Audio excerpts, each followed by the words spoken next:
SpaceX Crew-11 Splashdown arrived on California.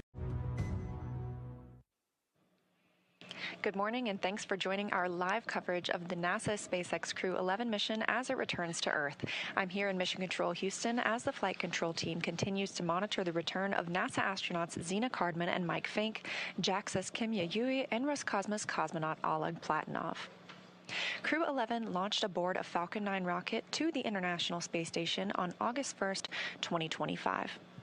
On January 7th, the agency announced it was postponing a planned spacewalk originally scheduled for January 8th, while teams monitored a medical concern with a crew member living and working aboard the orbital laboratory. That crew member has been in stable condition. NASA announced the following day its decision to return Crew-11 to Earth from the International Space Station earlier than originally planned in order to properly monitor the crew member's health on the ground. Thanks for joining us today. I'm NASA's Leah Cheshire Mustachio, and I'm joined by my colleague at SpaceX in Hawthorne, California, Kate Tice. Thanks, Leah. I'm Kate Tice, Senior Manager of Quality Systems Engineering here at SpaceX. Dragon departed the International Space Station at 5:20 p.m. Eastern Time. That was 2:20 p.m. Pacific yesterday for those of us here in California. They are now on their way to the targeted splashdown site off the coast of San Diego. Splashdown is planned for approximately 12:41 a.m. Pacific, 3:41 a.m. Eastern. Upon departing station, Dragon underwent a sequence of departure burns. The crew had a rest period and has since kicked off preparations for re-entry, including getting into their spacesuits and successfully performing a leak check. Dragon has a series of steps to complete before returning Crew-11 home. First, Dragon will maneuver to the correct altitude and jettison its trunk, which is the cylindrical, unpressurized lower part of the spacecraft. The trunk is currently connected to the aft or bottom section of Dragon, where the heat shield is located. In order to expose the heat shield and get the vehicle ready for atmospheric re-entry, we will jettison the trunk. From there, the spacecraft will use its forward thrusters to perform a deorbit burn, which will put Dragon on a trajectory to return to Earth. That deorbit burn uses Draco thrusters on Dragon, primarily the four located on the forward bulkhead, and is executed at the apogee or the highest point of Dragon's current orbit around Earth. This deorbit burn will alter Dragon's path to ultimately line it up to re-enter Earth's atmosphere and splash down off the coast of San Diego. For these operations, the United States Coast Guard, in coordination with SpaceX and NASA, establishes a safety zone to ensure public safety and for the safety of those involved in the recovery operations. Dragon SpaceX, the team has pulled go for deorbit entry and landing.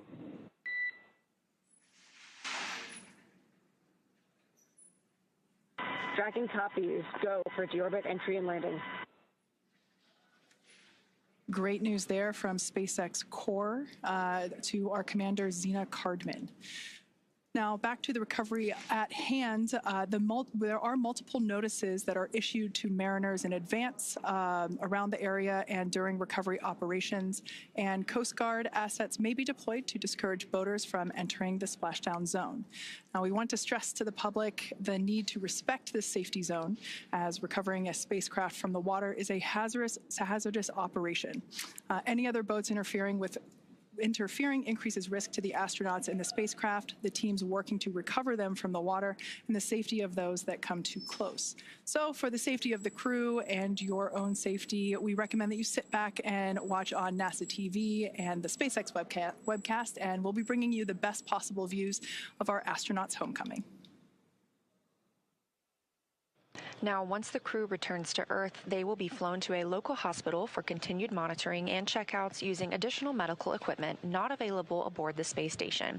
As NASA's Chief Health and Medical Officer J.D. Polk discussed last week, the crew member is stable and we were able to monitor their condition in orbit, but we want to take advantage of resources on Earth to provide the best care possible.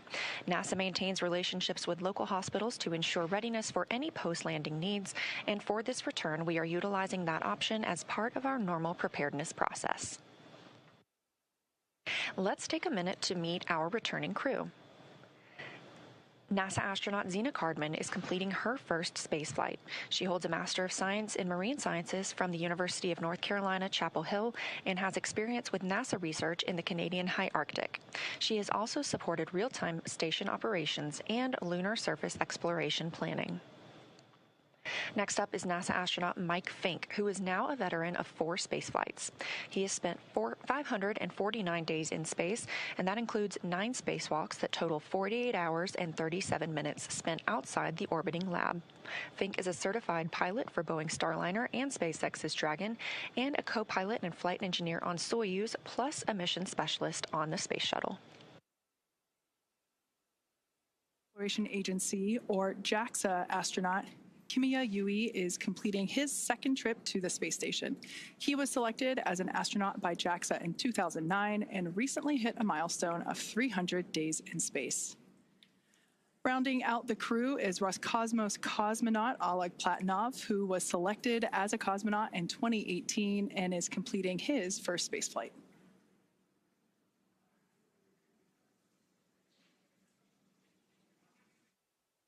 With the Crew-11 departure yesterday, we still have 3 people living and working aboard the International Space Station.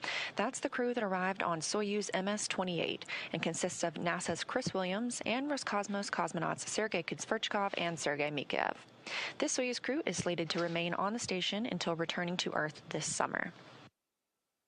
Ahead of the Crew-11 departure from the International Space Station, NASA astronaut Mike Fink handed command of Expedition 74 aboard the orbital complex to Roscosmos cosmonaut Sergei Kudzverchkov.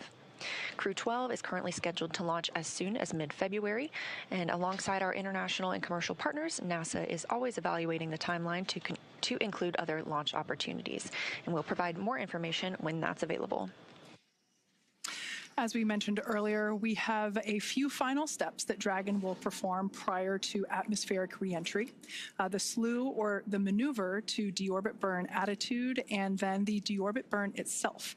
This deorbit burn is the last time that the forward Dracos, which are the 4 thrusters located on top of the spacecraft, just under the nose cone section, it's the last time that they will ignite for this mission. The deorbit burn will place Dragon on a precise trajectory to return to the splashdown zone, as I mentioned earlier, that is off the coast of San Diego. We expect this burn to commence around 11:51 p.m. Pacific time. It will last about 13 and a half minutes or so. And this is essentially the transition point that Dragon undergoes while it moves from Earth orbit to reentry, atmospheric reentry.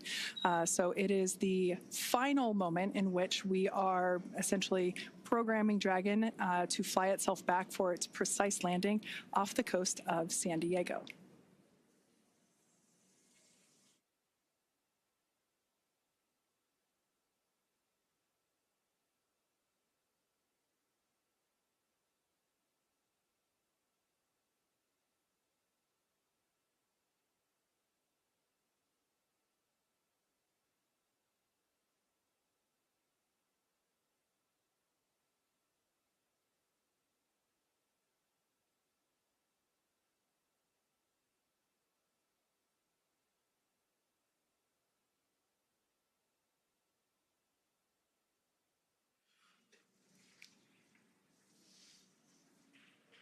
So the view that you saw there moments ago, that was SpaceX Mission Control that's located here in Hawthorne, California, just off to my side.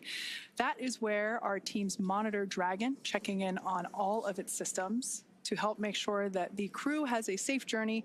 Our team there in Mission Control will be following their progress all along the way. You can see operators there on console or on headset, and there are 6 key positions who are monitoring the health of the vehicle and the crew. The mission director, responsible for mission success, is in charge of the room. And then there's somebody that you've already heard once this morning.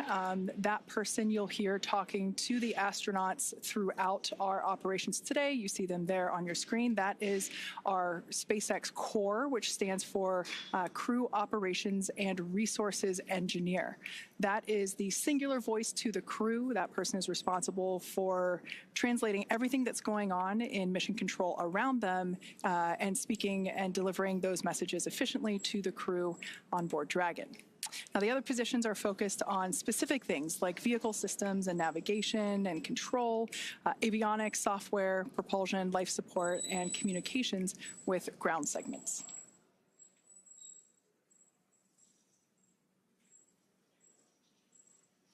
And as I mentioned earlier, there will be a number of opportunities for us to hear from the SpaceX core. That is the person primarily responsible for communicating to our commander, Zena, and so she will be the person communicating back and forth with our crew here on the ground.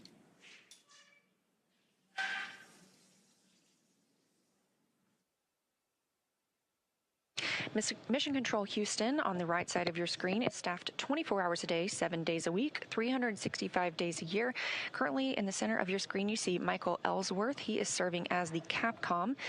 He is very similar to the core, like you have in Mission Control at SpaceX, dedicated to talk to the crew members to streamline the communication, and that keeps the astronauts from needing multiple conversations on different subjects. Again, that stands for Capsule Communicator, but he is not talking with the Dragon spacecraft. This Capcom is speaking with the astronauts living aboard the International Space Station. Capcom sits right next to the flight director, and tonight we have Allison Bollinger on console. The flight director gathers info and data from all flight controllers. There you see Allison in the screen. She leads the team through major milestones and approves or declines suggestions based on pre-established flight rules. We have other key members in the room, like ADCO, who controls the attitude or the orientation of the space station. We also have the VVO, which is the visiting vehicle officer, who monitors and works with external teams sending spacecraft to and from the space station. Of course, we have a flight surgeon who the astronauts get a chance to speak with on a regular schedule on a private conference line. We also have Robo, who works with the Canadarm2 and maneuvers it to complete work outside the space station. When astronauts are on a spacewalk, the Canadarm2 is maneuvered by an astronaut within the station. There are plenty other positions, as you can see, and team members who monitor the station's solar arrays, the astronauts' schedules, and even where every piece of equipment and cargo is stored, because it takes a tough and competent team to make a mission successful.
As they're on their way home, let's take a look at the Crew-11 mission patch.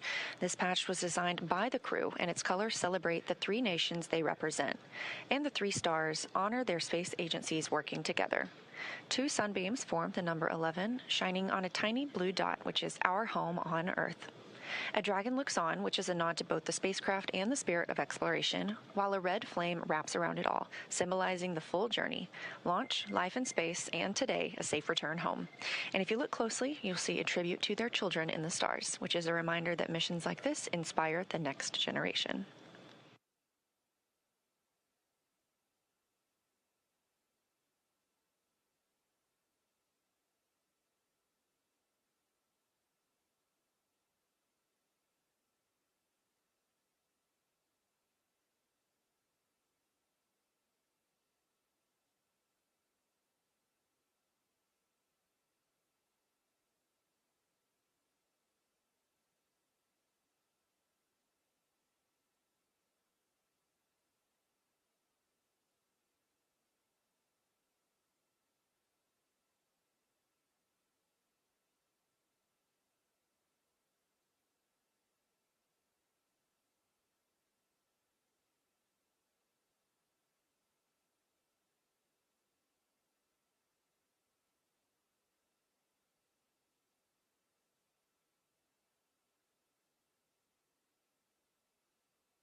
If you're just joining us, thank you for watching. You are tuned into the live coverage of NASA's SpaceX Crew-11 mission and their return to Earth.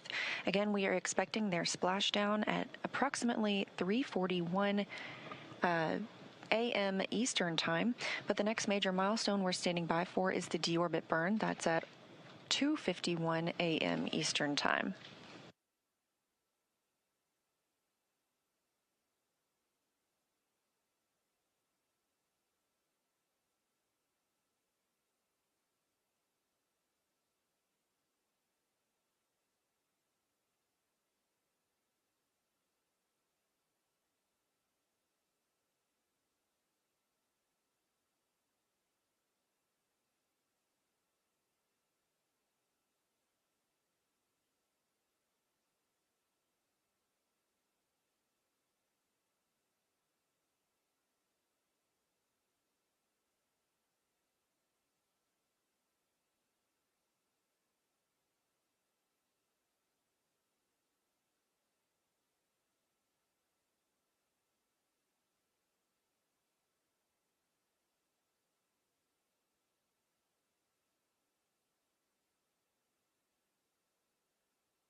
Now, before they begin their atmospheric re-entry, let's take a moment to get to know the crew that we're bringing home.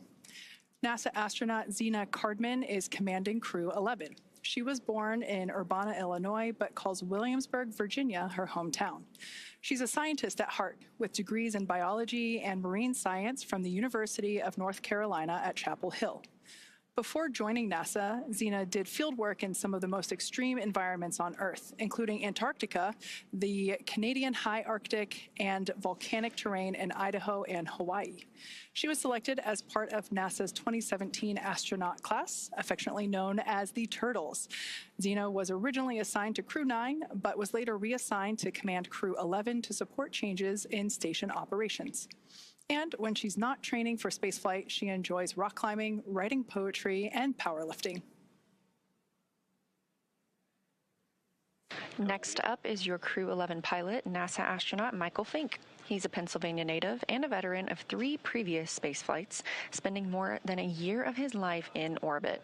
He first flew to space in 2004 as a flight engineer on Expedition 9, then returned in 2009 to command Expedition 18, where he helped prepare the station for future 6-person crews.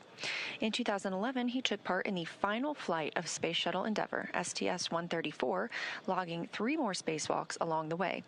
Fink has also been a key player in NASA's commercial crew efforts, supporting development of the Boeing Starliner. He served as a backup pilot for the crew flight test, helping shape Starliner's avionics and software from the ground up, and he co-hosted a launch broadcast. Outside of spaceflight, he's a passionate learner into geology, astronomy, reading, and languages. He's conversational in both Japanese and Russian, which is a skill that comes in handy on the International Space Station.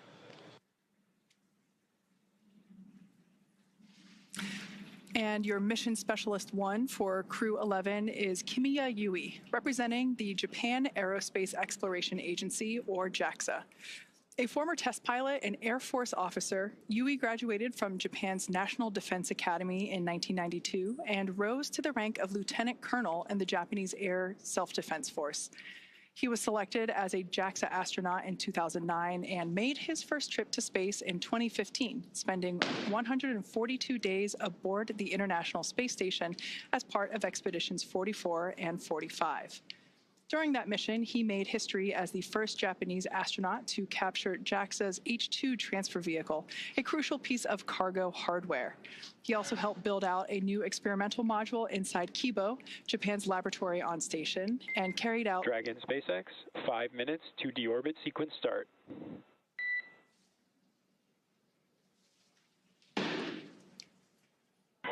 Dragon copies. All right, that was SpaceX Core, just letting the crew know that we're about 5 minutes away from the initiation of that 13-minute deorbit burn. Now, back to Kimiya Yui. He carried out experiments, 21 experiments, in fact, on behalf of JAXA while on board station. In 2016, Yui was named chief of JAXA's astronaut group, and today he's on his way back to space, or excuse me, is on his way back from space. And rounding out the crew, we have mission specialist Oleg Platonov, a cosmonaut from Roscosmos, Russia's space agency, and a graduate of the Krasnodar Higher Military Aviation School of Pilots, where he earned a degree in engineering and the rank of lieutenant. Platonov completed his cosmonaut training in 2018 and was certified as a test cosmonaut that same year. His flight to the International Space Station was launched last year, continuing our chapter in international collaboration. He's married and has 1 child, and Crew-11 was his first journey to space. Again, we are standing by for the deorbit burn, which will bring Crew-11 home, again splashing off the coast of California approximately 1 hour from now. That's 3:41 a.m. Eastern Time.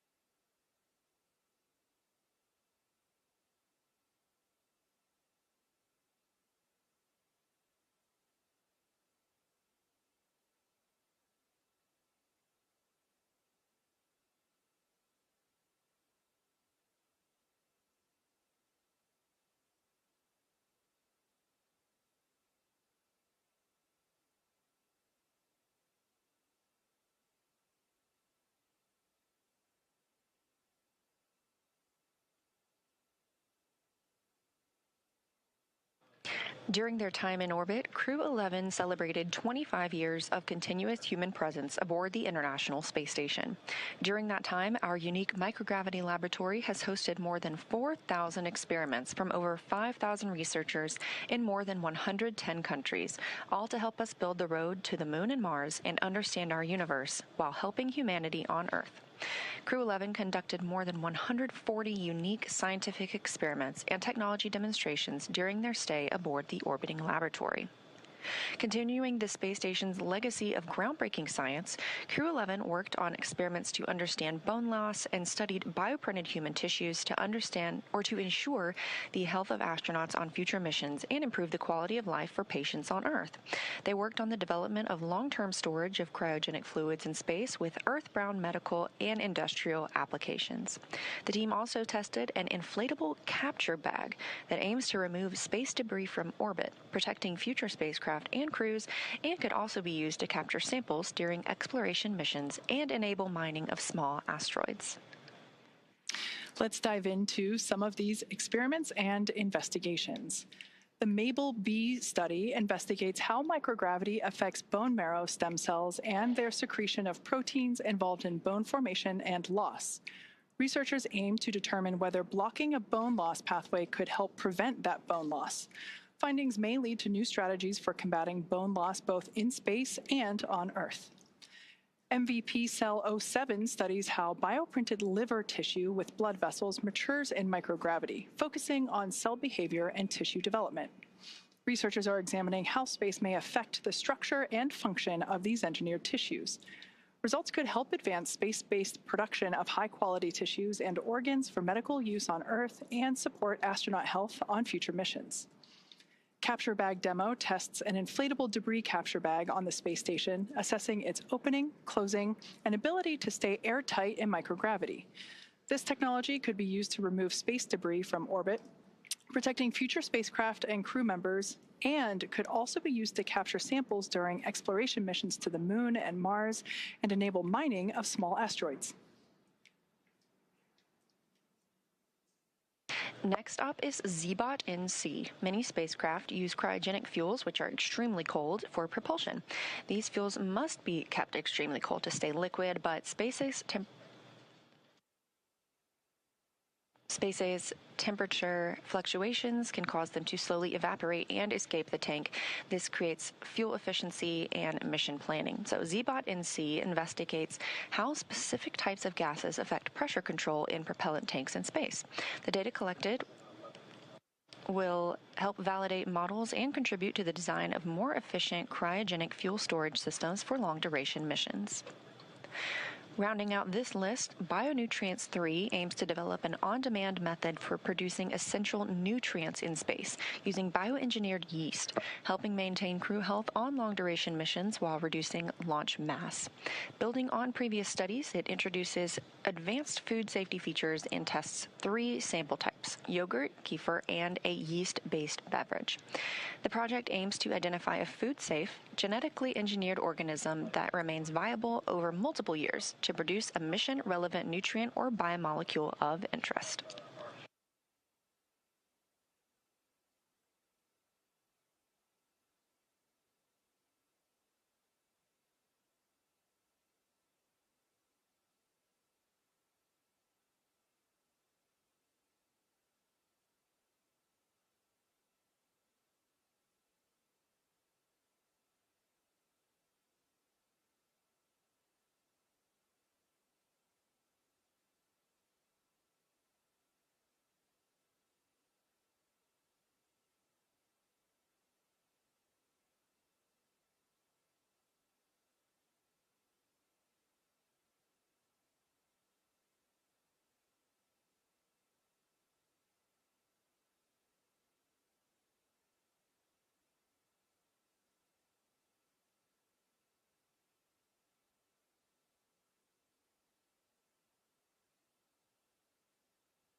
If you've just recently tuned in, we are standing by for the call out of the initiation of our deorbit burn. We're expecting that to begin at 11:51 p.m. Pacific time.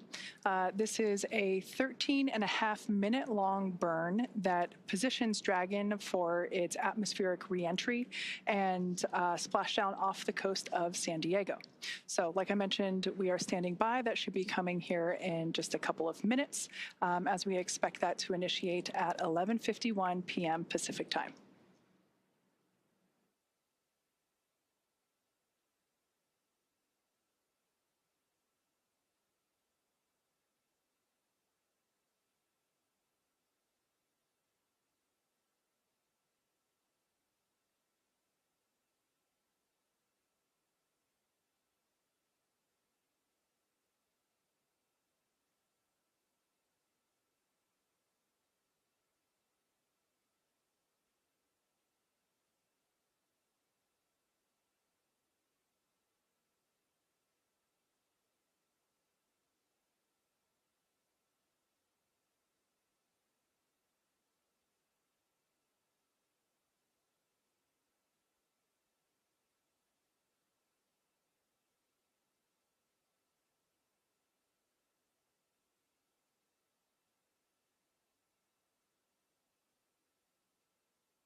As we await that deorbit burn, which we expect to commence momentarily, just a look at some of the Crew-11 statistics.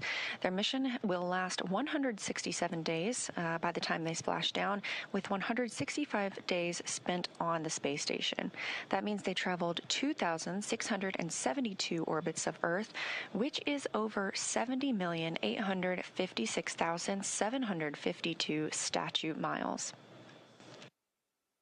We're hearing about 30 seconds until that deorbit burn start.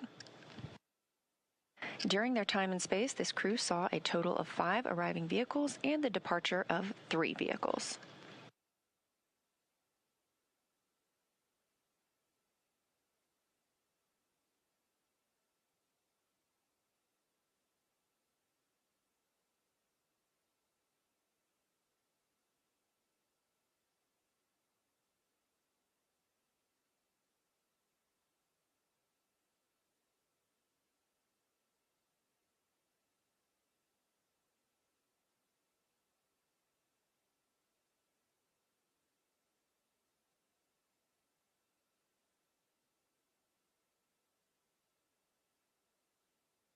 And right on time, at 2:51 a.m. Eastern Time, we have confirmation that the deorbit burn has begun.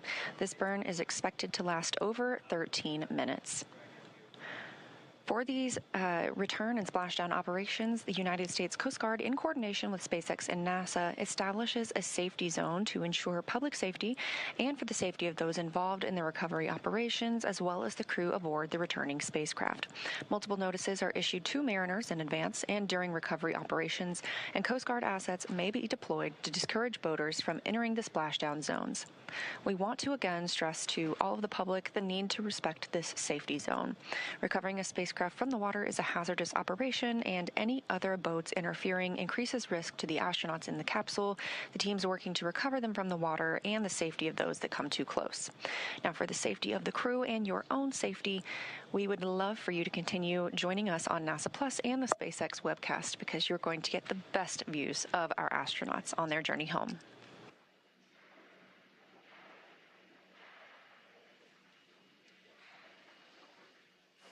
Like Leah said, the best views will be coming to you here on our webcast. However, if you are in the Los Angeles area, the San Diego area there in Southern California, I do encourage you to step outside about 12:30 a.m. as you might be able to see the spacecraft actually re-entering on its way there back to the Splashdown site. And if you're lucky, you might even hear a sonic boom. Now, as always, NASA and SpaceX jointly select our splashdown location, and for today, the primary recovery site is there off of the coast of San Diego. This selection process works with a lot of different variables, including the space station's orbital trajectory, what landing sites are available and have favorable weather, how much free flight capability that Dragon has for the trip home, and of course, the sleep schedule for the returning crew members. We'll start with calculating daily return options based off of the space station's current orbit and Dragon's capabilities to maneuver and line up for re-entry. The time from undock to landing at the primary site can vary from less than 6 hours to more than 39. For Crew-11 this evening, their journey is going to be about 10.5 hours in total. Of course, getting home the quickest comes with some obvious benefits, but we always have to make sure that the crew is properly rested for all these dynamic operations. And of course, that would prevent us from scheduling 20-plus hour days for them. Trajectory and ballistics experts provide the daily opportunities that would line up with the Dragon as it's coming back to the landing zones. And then we split them into what we call ascending and descending opportunities.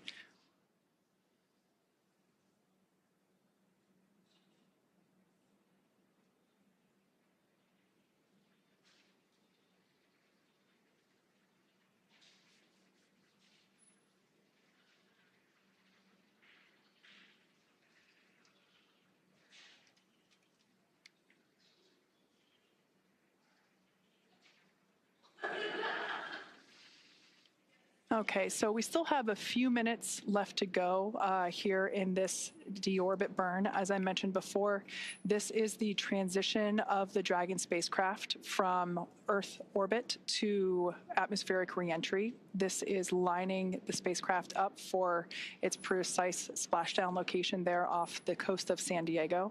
So in a couple minutes, in fact, we expect this deorbit burn to conclude at 12:04 a.m. Pacific time. So we will stand by and await to hear the call for nominal burn. When we hear that, that will confirm completion of this deorbit burn for Dragon Endeavour.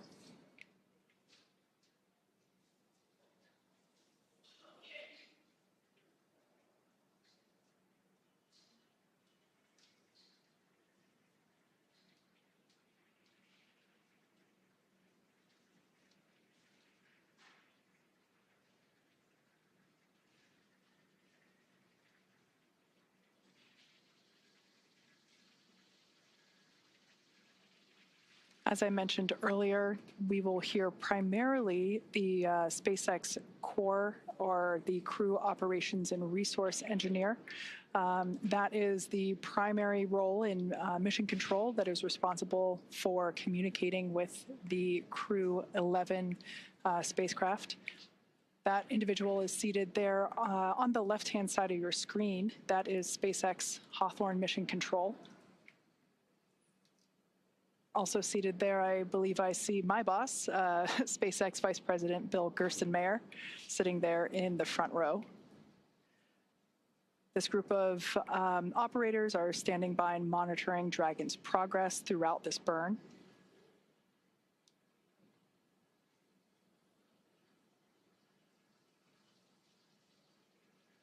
Now, this particular maneuver that Dragon Endeavour is performing, this deorbit burn, is utilizing the 4 forward Draco thrusters.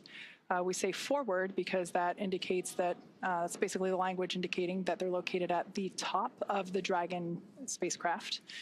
These 4 Draco thrusters, this is the last time that they will be utilized for this mission. This deorbit burn will last for a total of about 13.5 minutes.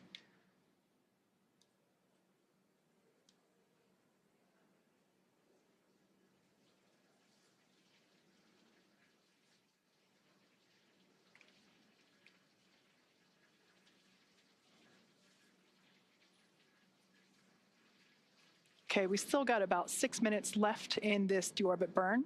As we wait for a conclusion of the deorbit burn, let's talk about Dragon Endeavour's journey from the space station so far. Now, shortly after its separation, Dragon used its Draco thrusters to move away from the station in a series of carefully choreographed maneuvers, or departure burns, and those were done to increase the distance between the spacecraft and the space station. Dragon also executed a phasing burn to lower its orbit and line the spacecraft up with its landing location.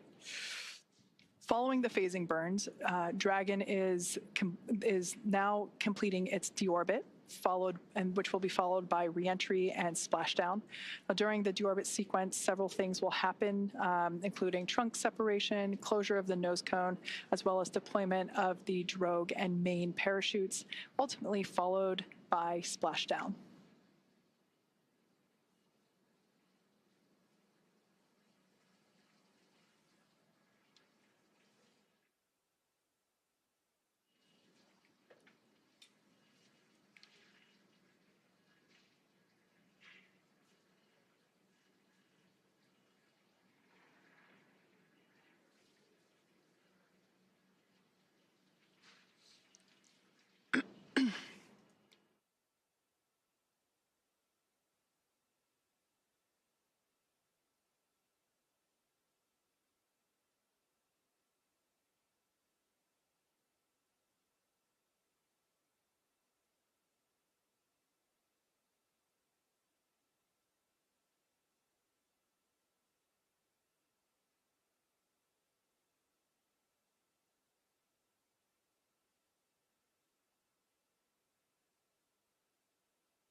Again, if you're just joining us, this is the live coverage of NASA's SpaceX Crew-11 mission return to Earth. We are currently in the deorbit burn, which started at 1:51 a.m. Central Time, 2:51 a.m. Eastern Time. It's expected to last approximately 13 minutes, so we still have about 4 more minutes left of this burn. Once it's complete, Dragon will then proceed to jettison the trunk before it re-enters the Earth's atmosphere, exposing the heat shield on the base of the spacecraft and protecting the crew as they make their way toward the splashdown location.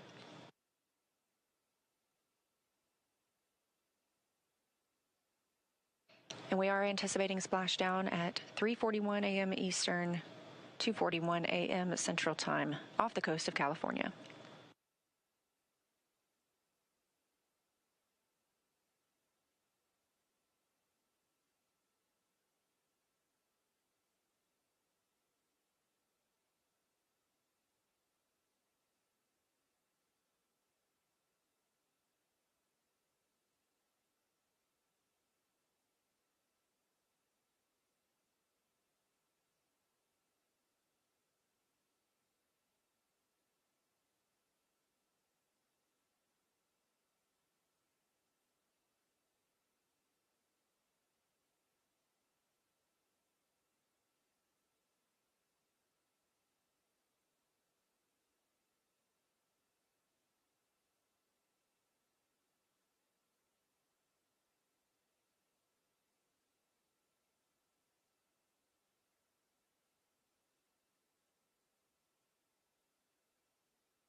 All right, we have just over a minute remaining in this 13.5-minute burn. This is the deorbit burn. This is the final burn for the forward Draco thrusters. It is placing Dragon on its final trajectory to the splashdown location off the coast of California. We're targeting one of our 3 pre-designated locations. This one will be just off the coast of San Diego.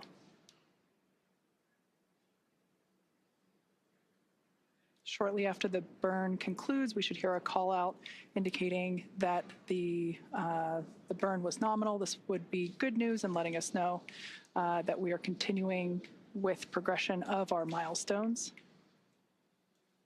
After deorbit burn, we will jettison the trunk and have atmospheric reentry.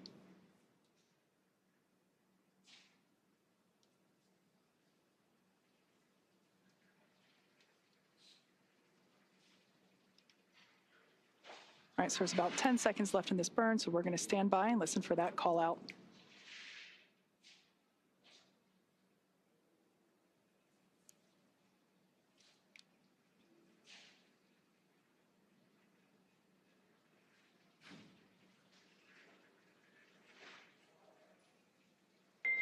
Dragon SpaceX, deorbit burn complete.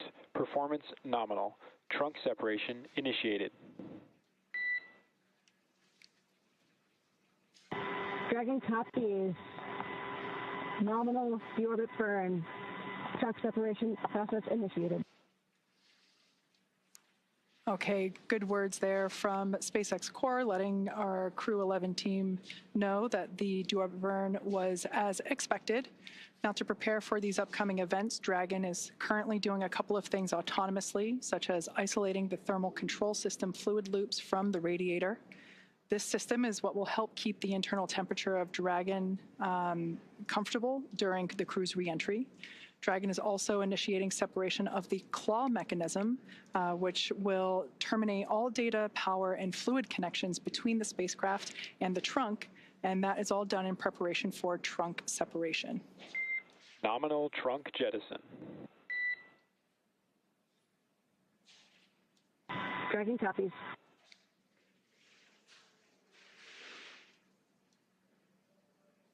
All right, great news there. We heard the call out for successful trunk separation. So that means that telemetry is looking good. The nitrox system is primed for cabin and suit cooling, and the heat shield is exposed and ready for atmospheric entry. Now, since we separated the trunk, we are no longer able to generate any new power, but we don't need to since we're coming on home and Dragon has more than enough battery power already stored. So the next milestone that we have coming up is nose cone closure. We expect that at approximately 12:09 a.m., so here in about 3 minutes. The nose cone is at the top of the spacecraft, and it is the structure that protects the docking system as well as the guidance, navigation, and control system. We'll be using 12 hooks to lock and secure the nose cone prior to its atmospheric entry.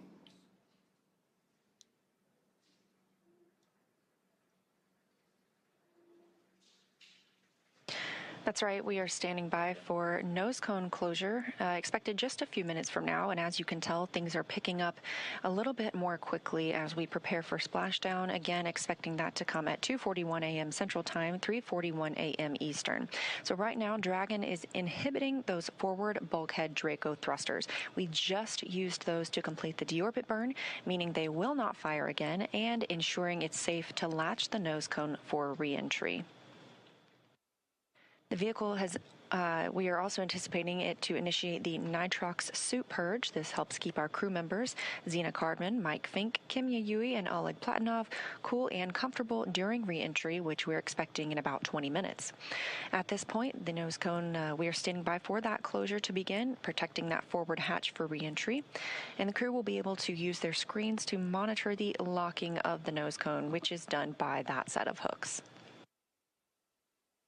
Underneath the nose cone is also the hatch that the crew members use to ingress and egress, also known as enter and exit the International Space Station while the spacecraft was docked. Now, once they splash down, they'll be using the side hatch to exit the spacecraft and onto the recovery ship. That side hatch is what they used to enter Dragon back in August when they launched to the space station.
For those of you that have just recently joined us for Crew-11 Splashdown, we have completed the deorbit burn that set Dragon on its precise trajectory back to our splashdown location off the coast of San Diego, California.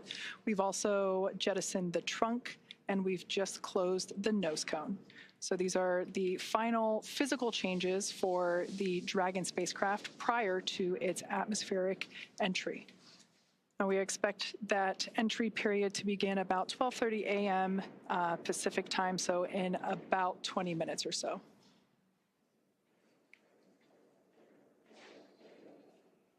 We also expect the crew to receive their final entry briefing. This is where the SpaceX core will communicate any changed details, such as timeline shifts to the anticipated loss of signal and acquisition of signal, as well as the entry period. We should also find out what the wave height and wind speed is there at the splashdown location. But when I was coming into work this evening, I did see some stars outside, so hopefully that's a good indication that we've got some smooth seas out there awaiting the crew.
As we are in the process of the hooks and latches driving to secure and close the nose cone, just a recap of what we've seen so far tonight. The spacecraft undocked from the International Space Station earlier today.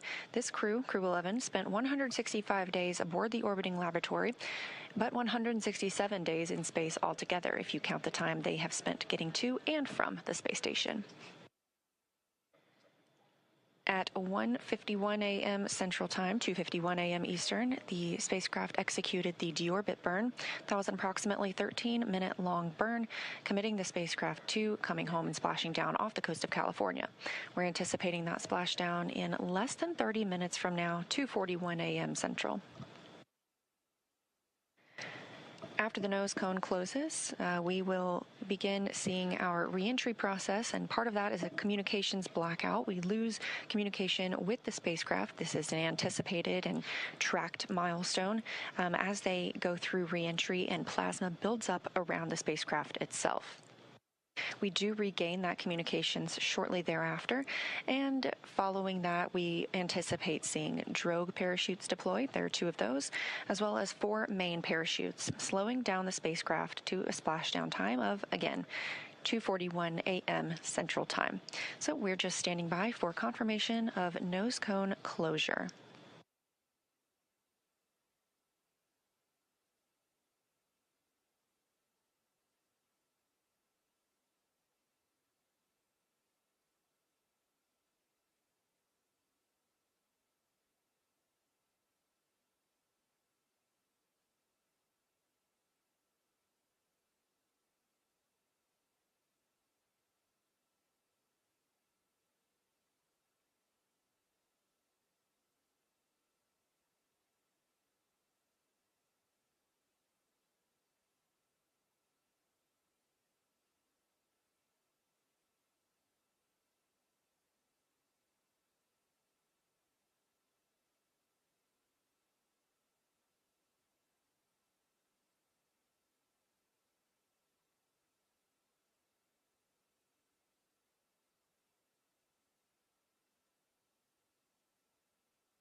Dragon SpaceX, nose cone secured for entry.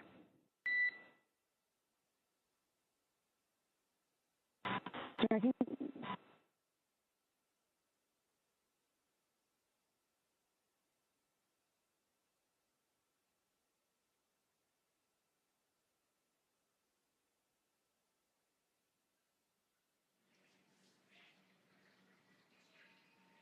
Okay, we heard good news there. The nose cone is closed and secured, locked in position, ready for atmospheric reentry. Now, as we begin the second half of entry, Dragon has begun to inject cooled nitrox or nitrogen-oxygen mixture into the air, being delivered directly into the suits worn by the crew.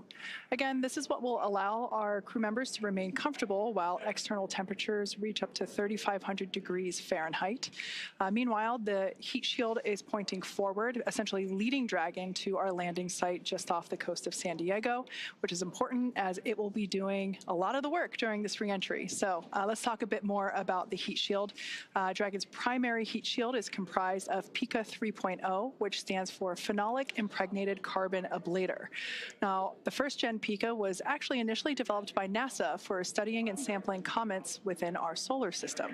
SpaceX partnered with NASA to develop PICA X, which was the second-gen product. Dragon SpaceX for entry briefing. Report when ready to copy.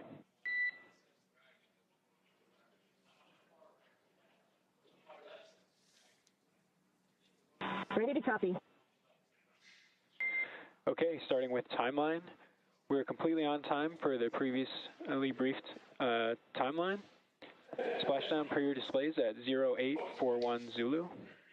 COM blackout start 0828. Blackout end 0835. How copy?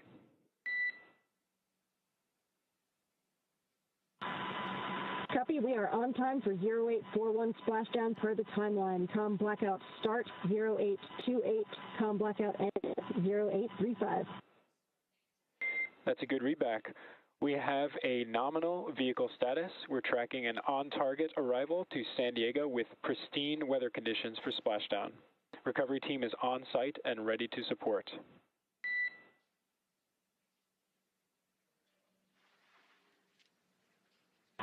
Dragon copies, nominal vehicle, excellent weather, and teams are ready to support.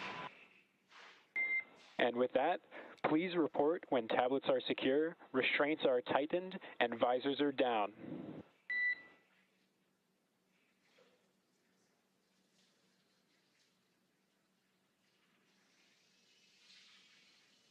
SpaceX Dragon, tablets secure, restraints tightened, and visors down. SpaceX copies all.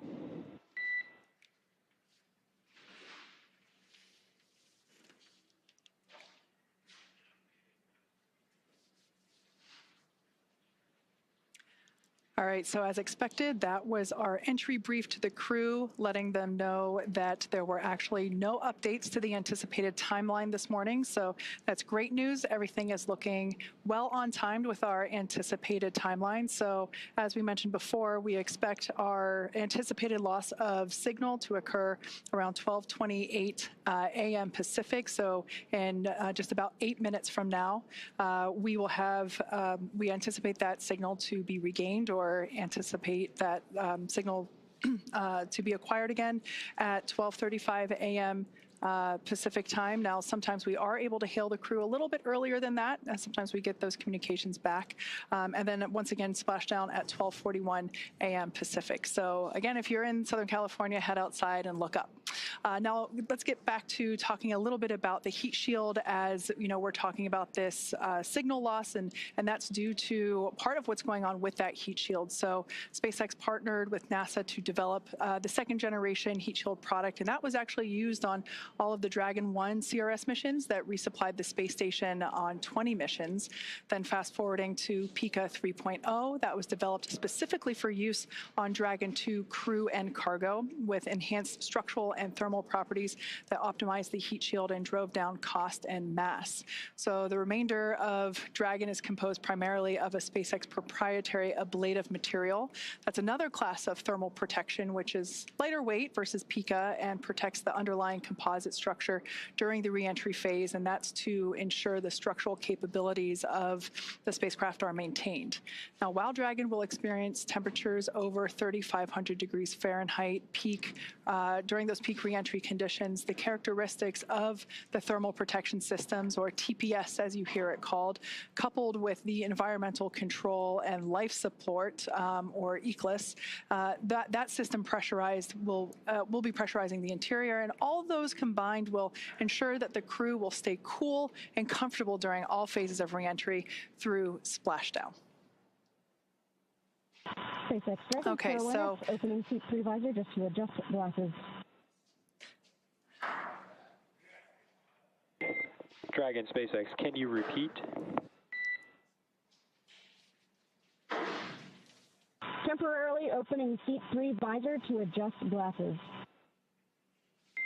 Copy, adjusting glasses. Your go for that. Okay, so that was important to note there because our commander, Zena Cardman, had already reported back that all visors were down and in the locked position ready for atmospheric reentry, but one of our crew members had to adjust their glasses. So she did a good job there in reporting back to SpaceX crew to let them know that one of the crew members had to reopen momentarily. Visors are down. We copy. Visors are down. 5 minutes until predicted calm blackout. See you on the other side at 0835.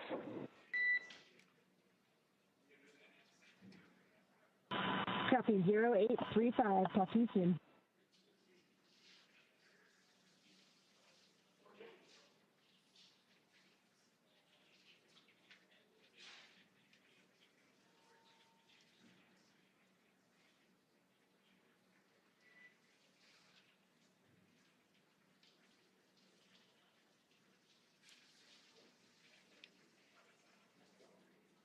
Okay, so as we have been saying, everything that Dragon and the crew on board does is carefully choreographed, not just the maneuvers that the spacecraft is executing, but the communications between our crew here on the ground and our crew in space. So, Leah, we can see all of that being perfectly demonstrated with what's going on now. Absolutely, and we are standing by for the reentry portion when we expect to lose communications with the spacecraft, but we will regain that communication after they have begun re-entering the atmosphere. So once Dragon has re-entered the Earth's atmosphere, a series of parachutes will deploy to slow the crew's descent. First will be the 2 drogue chutes, followed by the 4 main chutes to guide Dragon to its first contact with Earth since launching in August. Dragon will automatically deploy these parachutes when different pressure and positioning sensors on the spacecraft detect that they are at the right speed and altitude. The spacecraft velocity at drogue deploy is approximately 350 miles per hour, and they deploy at about 18,000 feet. You're getting a live look inside the cabin right now. That's Crew-11 preparing for their re-entry period. Again, having spent 165 days aboard the space station, and when they splash down, capping a 167-day mission. Before they can splash down, though, a little bit more about those parachutes. The next that we will see deploy will be the main parachutes. There are 4 of those. They deploy at approximately 119 miles per hour, or I should say when the spacecraft is traveling about 119 miles per hour, and they deploy at about 65,000 feet. And at splashdown, Dragon is traveling approximately 16 miles per hour, which is a pretty good deceleration from the about 17,500 miles per hour that they were traveling while in Earth orbit with the International Space Station. Now, the highest G load the crew will experience during re-entry is approximately 3 to 5 Gs, so about 3 to 5 times what we are experiencing right now standing on Earth. This view is over the shoulder of Commander Zena Cardman and pilot Mike Fink of the Crew-11 spacecraft. In this view, you can see their crew displays.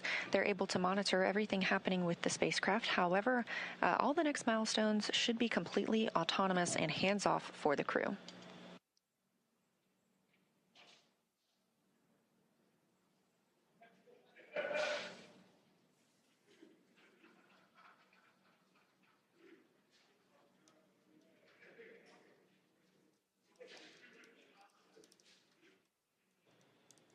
And we can preview the fact.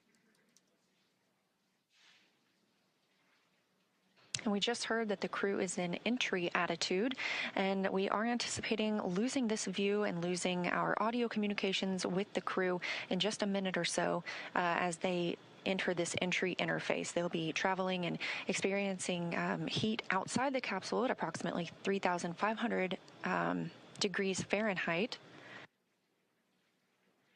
And as they are traveling and re-entering Earth's atmosphere, a plasma builds up around the capsule that prevents us from communicating back and forth with the crew. We expect to regain communications with them about 7 minutes later, but we're still getting great views right now.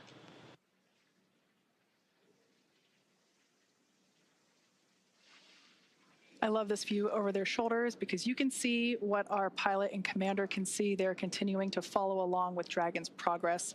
As Leah mentioned, we have designed the spacecraft to be completely autonomous. Dragon is flying itself, so they are able to monitor along with everything that's going on.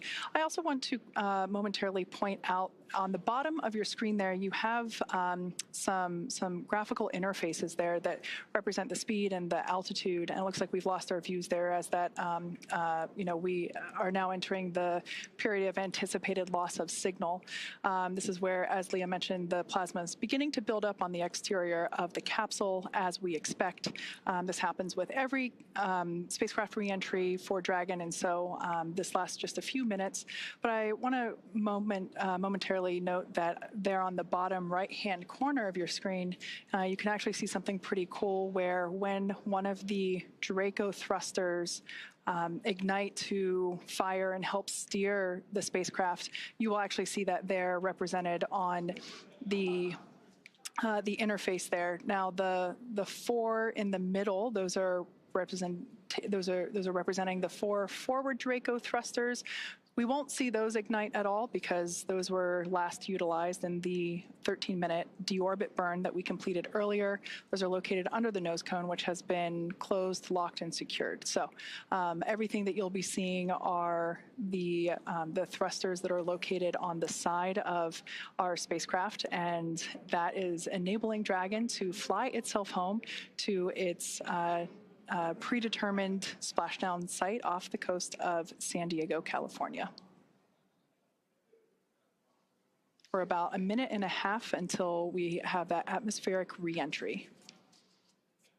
Once again, if you're in Southern California, head on outside and look up. There's a good chance that you might be able to actually see Dragon streak across the sky, look toward about the north and the west. As we mentioned before, we have entered a communications blackout period, which lasts about 7 minutes due to the plasma formation on the exterior of the capsule. We've got about 5 minutes remaining until we believe we can acquire that signal again. Now, during this time, no vehicle telemetry is received by Mission Control or the recovery team, and no external commanding of the vehicle or voice communication is possible. But like I was saying, Dragon is designed to fly itself. During this reentry, the vehicle will be slowing down from its orbital velocity of about 17,500 miles per hour, and it's slowing down. The atmosphere is really doing a lot of the work in conjunction with that heat shield to dispel that velocity. That results in heat, and that is why we have this plasma building up on the exterior of the spacecraft. It'll slow down to about 350 miles per hour, thanks to thanks to the heat shield and the atmosphere. And so at that point, we'll deploy the drogue parachutes. But during reentry, the top temperature that Dragon experiences will be about 3,500 degrees Fahrenheit. So pretty warm on the outside, but there is cool nitrox air being flowed through the suits that each crew member is wearing. So we ensure that they remain comfortable during this brief journey through the atmosphere.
Now, while we await AOS, or acquisition of signal, let's go through a brief recap of today's events. Hatch closure took place at 2:29 p.m. Central Time after all 4 crew members floated into Dragon for their ride home. They took time to configure the spacecraft cabin, put on their suits, and get seated ahead of undocking, which occurred at 4:20 p.m. Central. Dragon's departure burns helped move it out of the keep-out sphere and approach ellipsoid, which are both invisible boundaries we monitor around the space station. Since then, we completed the deorbit burn at 1:51. Oh, and you're getting your first views of re-entry. This is live, and if you're in California, you can go see this with your own eyes. This is Crew-11 re-entering after 167 days in space. Again, we are in a loss of signal period. This is a tracked period as the spacecraft re-enters Earth's atmosphere. We anticipate regaining signal with Crew-11 momentarily, and when the spacecraft reaches an altitude of 18,000 feet above Earth, 2 drogue chutes will deploy to slow it down ahead of the 4 main parachutes deploying at 6,000 feet in altitude. Now, splashdown will be the milestone we will see after that, which is expected for 2:41 a.m. Central Time. So again, we're standing by for acquisition of signal and continued communication with Crew-11, expecting that just a few minutes from now.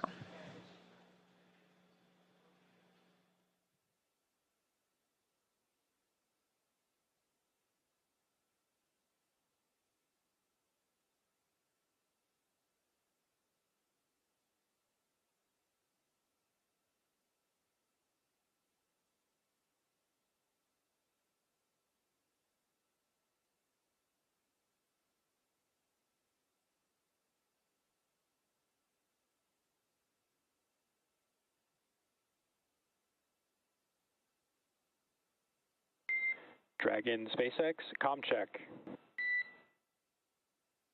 SpaceX Dragon, loud and clear. We have you the same, loud and clear. Expect automated chute deployment. Copy, automated chute deploy expected.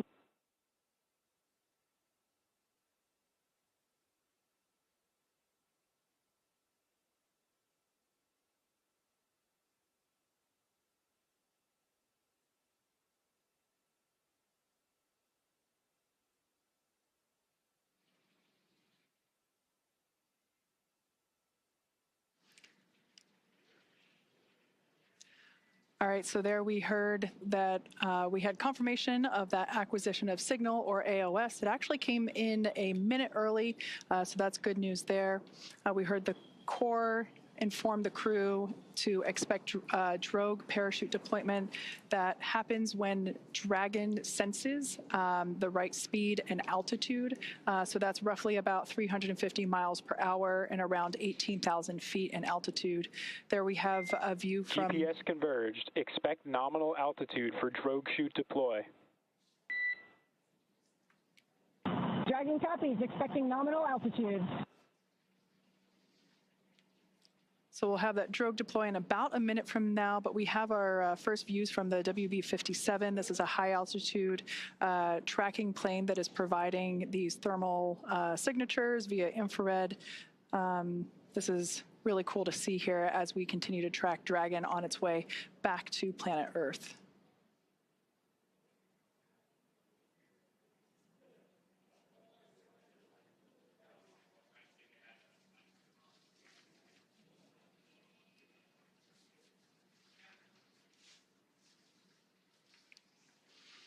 So momentarily, we expect for visual and... Brace for drogue window. Drogue brace.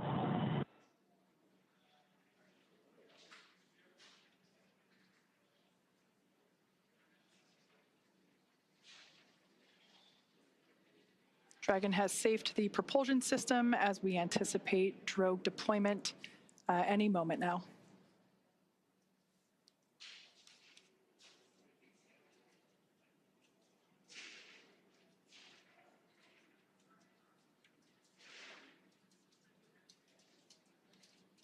Drogue parachutes are utilized to stabilize and decelerate the vehicle further prior to deployment of the main parachutes.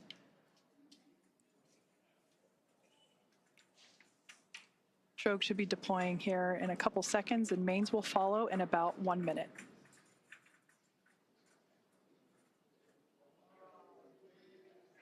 There we have visual confirmation of Drogue deploy. Visual, 2 healthy drogues. Kind of a cool Dragon shot. copies. I think we had the recovery vessel in the background there just momentarily.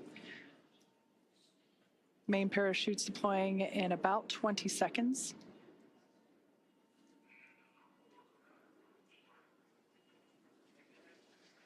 The main parachutes deploy when the vehicle is about 119 miles per hour and around 6,000 feet.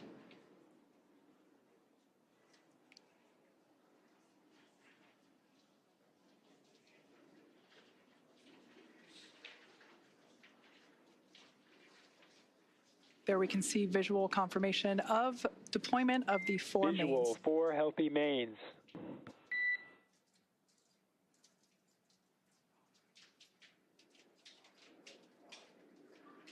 These main parachutes help decelerate the spacecraft even further. So they deploy around 119 miles per hour, and they'll decelerate it down to about 15, 16 miles per hour.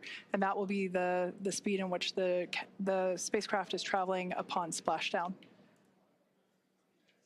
Once again, we're anticipating splashdown at 12:41 a.m. Meters. Copy, 1,000. We'll now begin to hear Crew-11 Commander Zena Cardman call out the altitude from her seat there in Dragon Endeavour.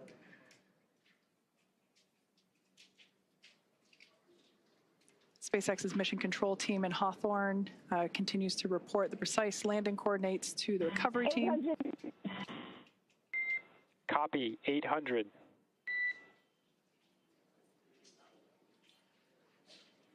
Those main parachutes now fully reefed or inflated. We ensure that the parachutes inflate over a few seconds to help reduce the shock to the system. 600 meters. Copy, 600.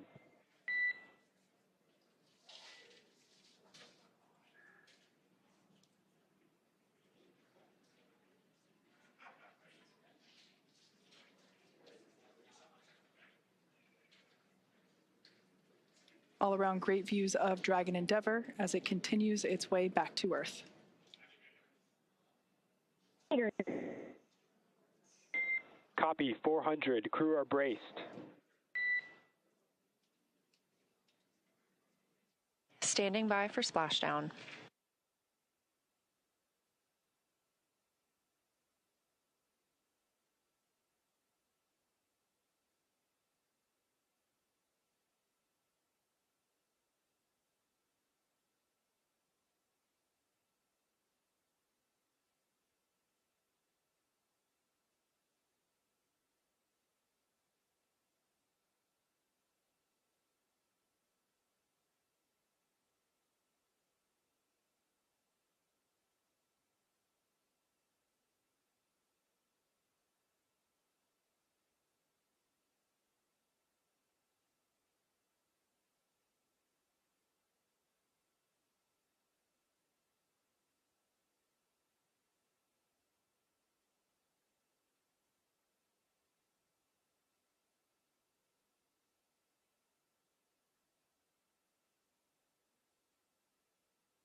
Splashdown of Crew-11. After 167 days in space, Dragon and NASA astronauts Zena Cardman and Mike Fink, Kimya Yui of JAXA, and Roscosmos cosmonaut Oleg Platonov are back on Earth. Dragon, SpaceX, we see splashdown. SpaceX Dragon, copy, concur. Splashdown and mains are cut. We are in 4.800. SpaceX copies, and we see the same. Mains cut. On behalf of SpaceX and NASA, welcome home, Crew-11. SpaceX Dragon, it's so good to be home. With deep gratitude to the teams who got us there and back.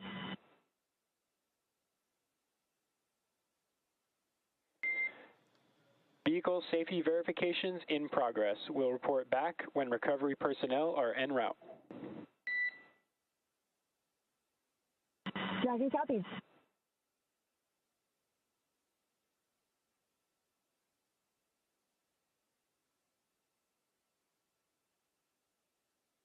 Again, we have splashdown of NASA's SpaceX Crew-11 mission, a 167-day mission, 165 of those being spent on board the International Space Station, now splashing down off the coast of California.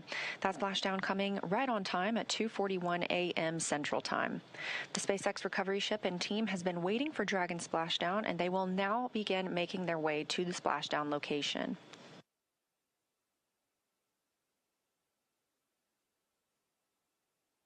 It looks like we even have a couple of visitors around the spacecraft. If you look very closely, you might even see some dolphins.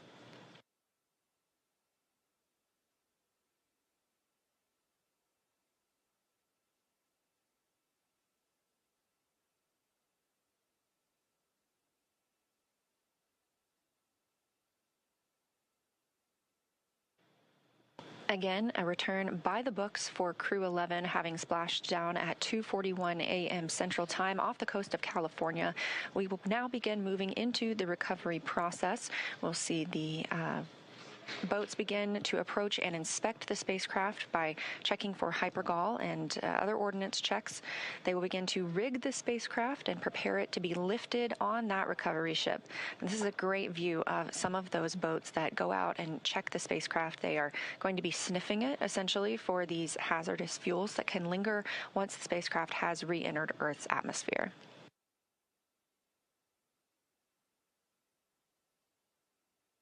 SpaceX Dragon 49800, Section 3. We are in Stable 1. SpaceX copies. Stable 1.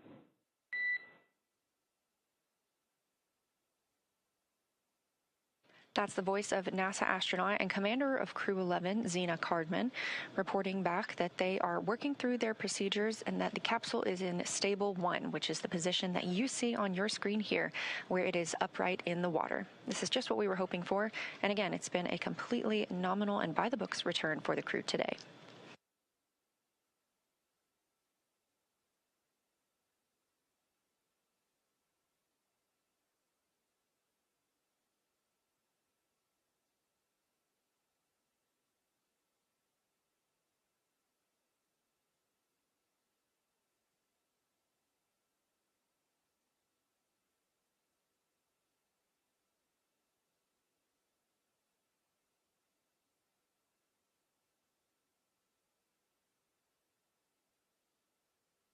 This is a live view of Crew-11 aboard Dragon from the SpaceX recovery vehicle, or from their SpaceX recovery ship.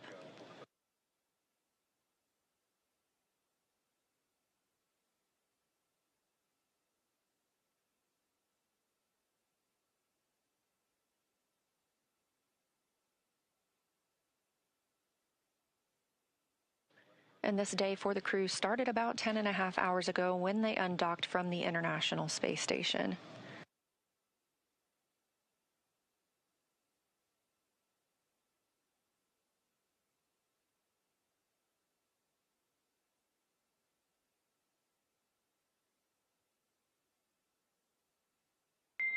SpaceX recovery teams have been given the go to approach. SpaceX is go for recovery personnel to approach.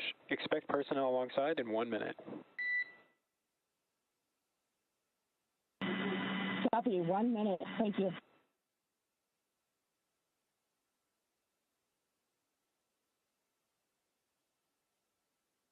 And you just heard that call out from the Corps in Hawthorne, California, to the crew aboard Dragon, that the SpaceX personnel who have been in the general vicinity of Dragon's anticipated splashdown location now have the go to approach the spacecraft and begin that recovery process.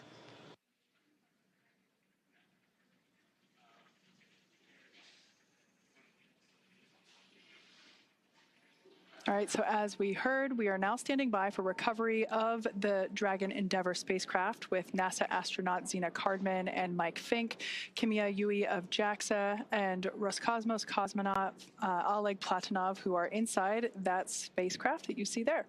Now, Dragon has already, I would also like to point out, we've got some folks here are approaching the spacecraft now that they have gotten the okay for the approach. They're on some fast boats there. This is the SpaceX recovery team. Personally, one of my favorite teams to work with here at SpaceX. They're a really scrappy crew, and they're going to work really quickly here to get the Crew-11 team out of the water. And it's always a lot of fun to watch these operations proceed. Now, Dragon has already autonomously completed several steps to safe itself following splashdown. For those of you that perhaps just joined us, the return has gone very smoothly so far, as Leah had mentioned. The Dragon successfully splashed down off the coast of San Diego, California at 12:41 a.m. Pacific time, 3:41 a.m. Eastern time. Approximately 10.5 hours prior to splashdown, Dragon autonomously undocked from the International Space Station, completed a series of departure burns, jettisoned its trunk section, and performed its final burn, which was the deorbit burn, and that placed itself on a trajectory toward Southern California, specifically off the coast of San Diego. So Dragon successfully re-entered the Earth's atmosphere, followed by deployment of its parachutes to slow the spacecraft down to a gentle splashdown. So we're now going to follow the final part of the crew's journey as the Dragon spacecraft is lifted out of the water and placed on the recovery boat. So we see here the recovery team beginning to prepare. One of the most important steps will be to Dragon SpaceX, hypergol sweeps and unfired ordnance checks, nominal. Rigging in progress, approximately 2.5 minutes until capsule lift. Stand by for PMC. The next call you hear will be from SpaceX flight surgeon on Dragon to Ground Private. Dragon copies. 2.5 minutes until lift. Standing by for PMC. All right, we heard there that the crew will have an opportunity for a private medical conference with the flight surgeon. That is standard for all of our crew returns. That will be done on a private channel. Great view here from the drone. This is our first look at the front side of Dragon Endeavour. I love this view because you can see the lights on the inside. This crew member here is actually on the capsule, beginning to place the rigging required for the lift onto the large recovery vessel.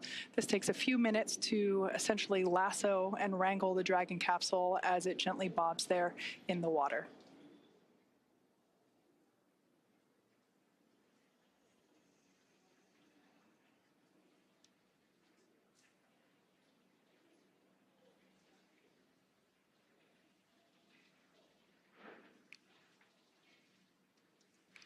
Not in the picture, there is another fast boat that is recovering the parachutes from the water. Those were automatically cut or released from Dragon upon splashdown, and we retrieved those from the water. This fast boat here is helping to assist the rigging of the required straps and equipment for the spacecraft recovery.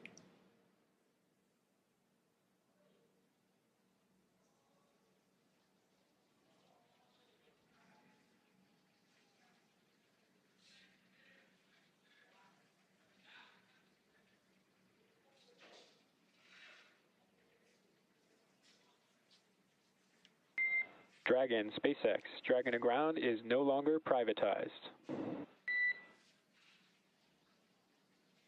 Dragon copies.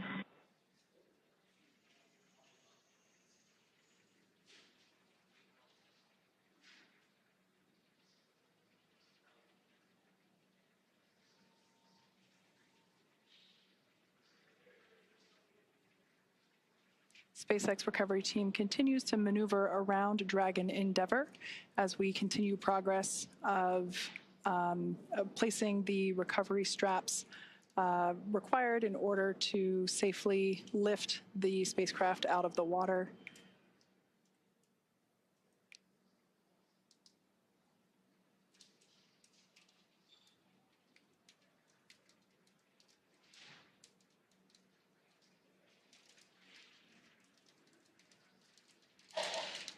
Something we heard called out earlier prior to the closest approach that we see now was completion of the safety sweeps That was just indicating that the recovery team performed the required checks to ensure that there weren't any unfired pyros, which are used to... Dragon, be advised, transitioning forward link.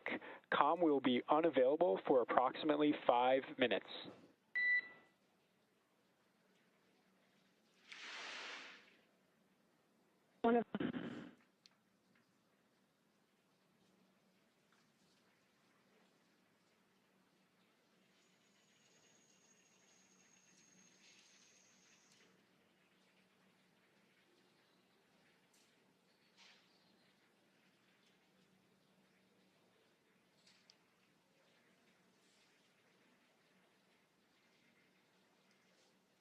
Earlier, prior to atmospheric reentry, we heard SpaceX Core report to the crew during the, during the entry brief that recovery conditions were almost pristine, and he was not joking.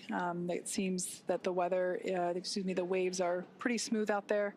And Leah mentioned earlier that there are some dolphins out to play as well. Perhaps we might be able to get to see those as the recovery vessel gets a little closer to the spacecraft.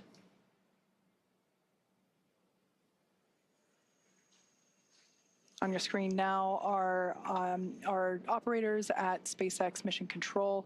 They continue to monitor Dragon Endeavour during these recovery operations, as well as communicate directly to the recovery team.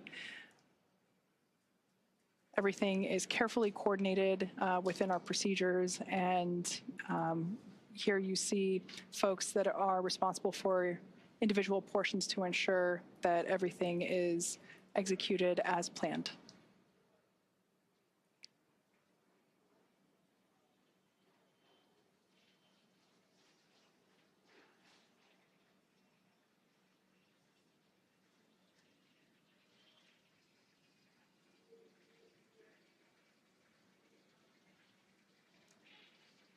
If you've just recently joined us, we had a perfectly nominal re-entry of Dragon Endeavour. The crew splashed down exactly on time at 12:41 a.m. Pacific time off the coast of San Diego.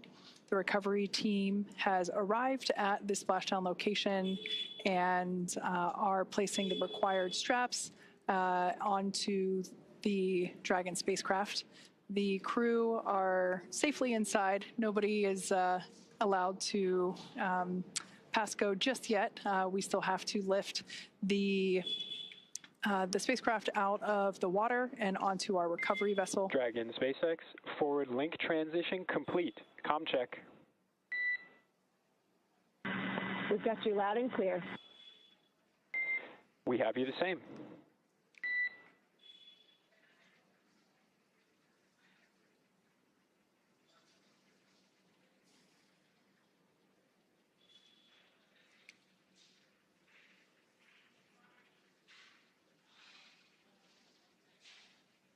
Hopefully we'll be able to bring those views of the recovery team back. But at this point, I can share that one member of the recovery team is still, oh, there we can see our recovery vessel continuing to approach Dragon Endeavour there in its splashdown location. We still have one recovery team member working to apply the rigging to the capsule. You can see that work ongoing there. As we've seen, this involves climbing on top of the spacecraft itself to attach these hoist rings and connect the lifting lines. Overall, the progress tonight has been very smooth and very rapid. Depending on the sea state, it can take us a little bit longer, but things are really smooth this evening, and the recovery team is very efficient.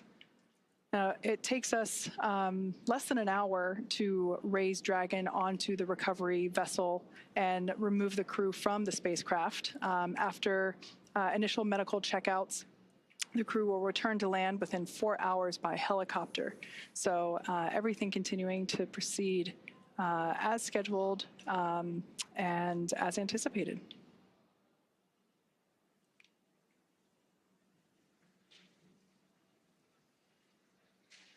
The ring that you see there on the deck of the, of the recovery vessel, that is what we refer to as the nest. That is where the Dragon Once lifted out of the water using the hydraulic lift there at the aft end of the recovery vessel, the Dragon spacecraft will be lifted and placed into that nest, and that nest will then be translated forward on the recovery vessel up to where the egress the egress bay is located.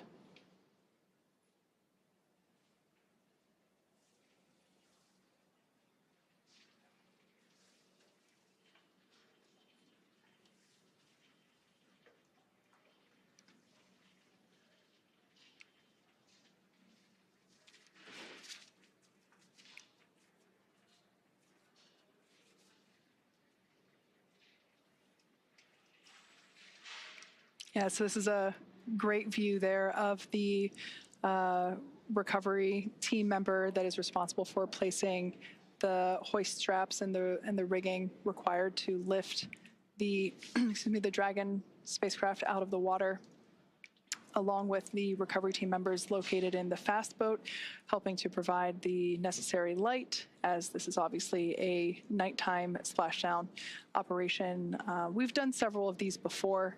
As you can see there, the sea state is super calm, and I'm assuming really nice conditions to be working in right now. Over time, we can see the primary recovery vessel. This is our recovery vessel Shannon, named after, of course, Shannon Walker, who flew on Crew-11. She is the first female astronaut to fly in our Dragon spacecraft. So we have this vessel named after her. And we can see Shannon slowly but surely getting closer and closer to Dragon Endeavour as it patiently waits there in the glass-like water.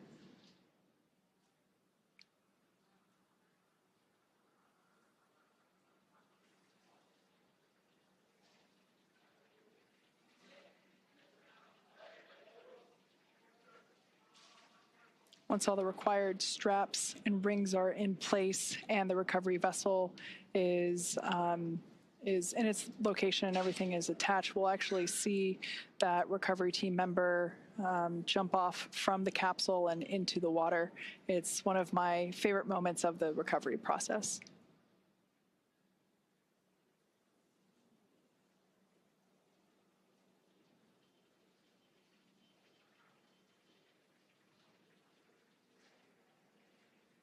I think we might, yep, there they are. The dolphins are back to play. We now have a better view of them. I'm sure they're very intrigued by all the lights that are in the area here in the middle of the night in Southern California.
If you've just recently joined us, you're tuning in at a great time.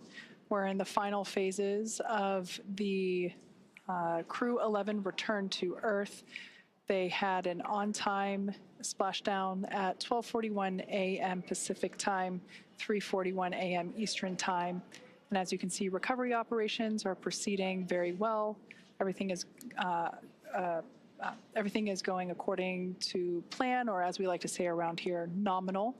And we can see the recovery vessel continues to approach Dragon Endeavour, and the recovery team there on the vessel standing by as we await the hoist of the Dragon spacecraft onto the aft end of the vessel.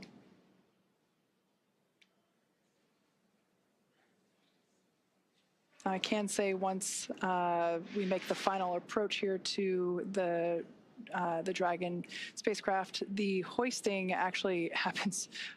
It always takes me by surprise just how fast it is, because you can't really see the full size of the hydraulic lift or hoist there at the aft end of the recovery vessel, but it's pretty big and pretty strong. So we're able to lift the spacecraft out of the water. We can see there that the lines, the guidelines are attached, and they're going to line everything up here for the final approach and ultimately the lift into the nest there located at the back of the vessel.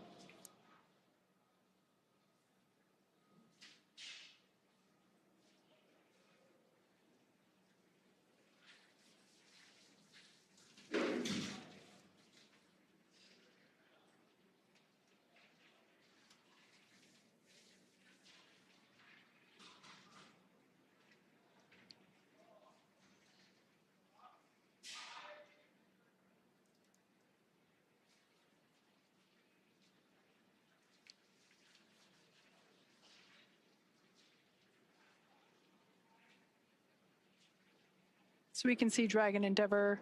The gap is closing between Dragon Endeavour and our recovery vessel Shannon. Once again, we had an on-time splashdown off the coast of San Diego, California, that occurred at 12:41 a.m. Pacific time. All 4 crew members of Crew-11 are still in our Dragon spacecraft.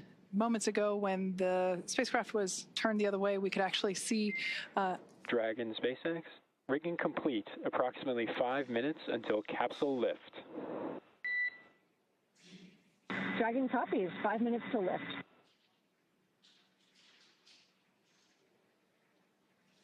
All right, good call out there. Just keeping the crew there inside Dragon Endeavour apprised of the timeline. While there are windows, it is a little hard to see exactly everything that's going on outside of those windows at this point, as there is quite a bit of action as we have been following along. We can see now that the hydraulic lift has been extended into the initial lifting position, and this is the mechanism that will bring Dragon out of the water and onto the nest there at the back of the recovery vessel. We'll also see the recovery team member. I think you can still, yeah, you can still see them there on the front.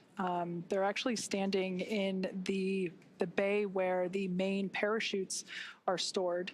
That's quite a large bay. Now they're climbing up to the top, and shortly we'll see them make some final adjustments and a final graceful flying departure from Dragon Endeavour.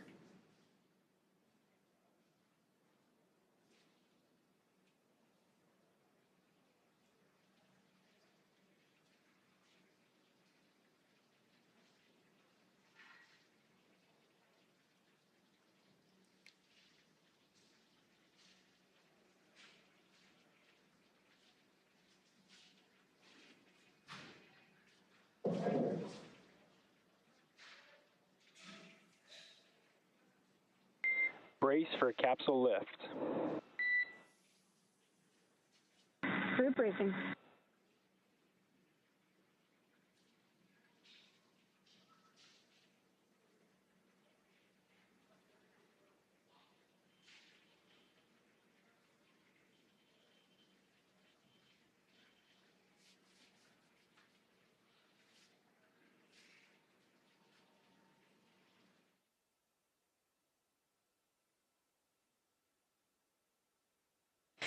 Now, as you can see, the recovery teams are preparing to lower the vessel's hydraulic lift mechanism, and that's going to bring the spacecraft into the on-deck translation system, also known as the nest. Dragon will remain in the nest during crew extraction and then for the journey back to port.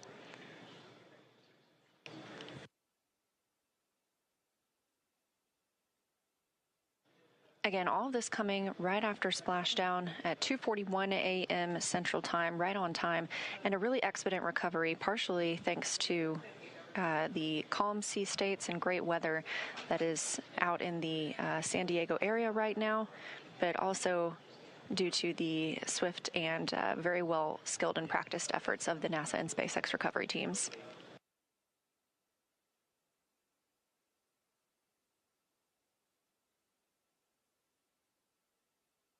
The spacecraft is now being lifted. It'll be set on the nest and centered. It'll be oriented so that the side hatch is facing forward for the crew to egress. It'll be moved into the hangar underneath that helipad that you see illuminated in green on the top of the ship, and then pulled towards the mezzanine area so that the crew can be helped outside of the hatch. Once open, a SpaceX medical doctor will be the first to check in on Cardman. Fink, Yui, and Platonov are Crew-11 crew members and see if they're ready for egress or exiting the vehicle. This is a standard procedure for all of our crew returns.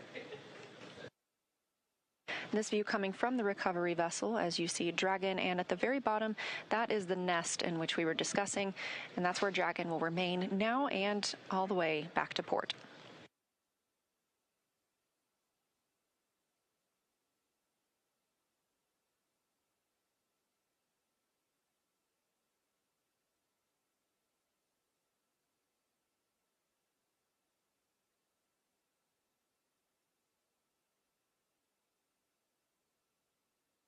You can also see, facing forward, that is Dragon's side hatch we were discussing. This is the same hatch they used to enter the spacecraft on launch day in August. And of course, this is different from the top hatch. You can not see that because it's underneath the nose cone at the very top of the spacecraft. We've been following along all the way through deorbit burn and nose cone closure tonight. That top hatch underneath the nose cone is what the astronauts and cosmonaut used to enter and exit the International Space Station while Dragon was docked. So before we open this side hatch, the spacecraft's cabin pressure must be equalized with the outside environment. And of course, once that hatch is open, this will be the crew's first breath of fresh air back on Earth since boarding their spacecraft at the start of their journeys back in August.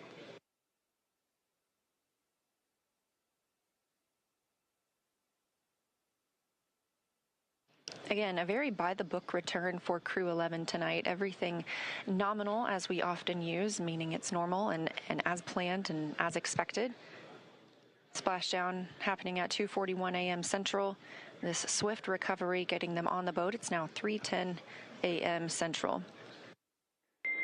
Dragon SpaceX, welcome aboard the recovery vessel. Recovery personnel are completing their final checks and stand by for translation to the egress platform. Dragon copies. Now that voice speaking with the astronauts and cosmonaut on the Dragon spacecraft is still coming from the core in SpaceX Mission Control in Hawthorne, California. These team members are making sure that all thrusters are covered before they begin to maneuver the spacecraft toward that egress platform. We'll be standing by live the entire time.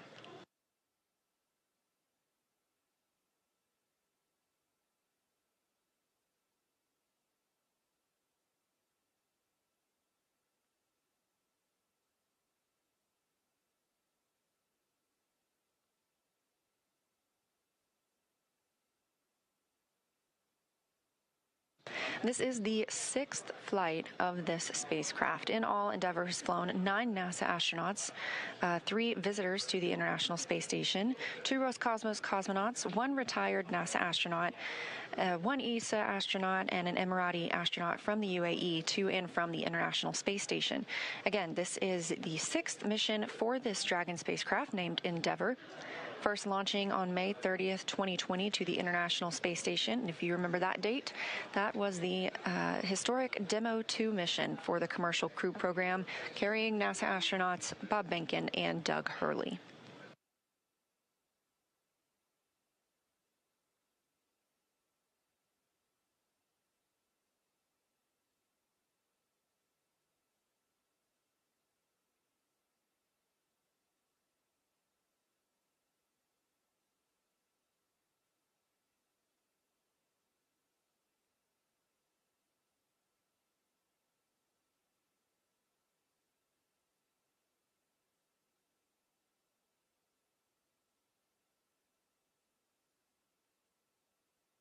What you're seeing here are SpaceX team members. They are preparing the vehicle to be moved to that egress platform, making sure everything is safe, that the rigging is properly attached.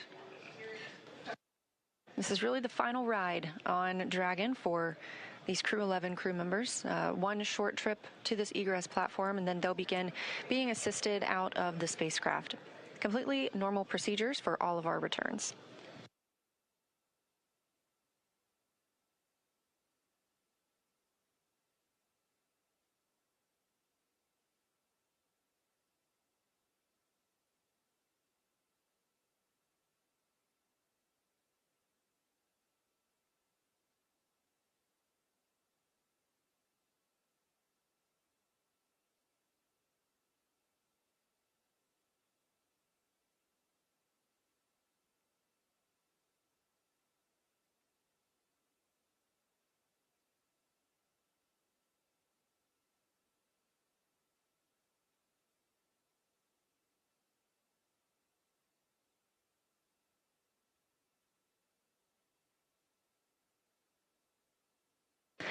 And this is a live view from Mission Control in Houston, Texas, the International Space Station Flight Control Room.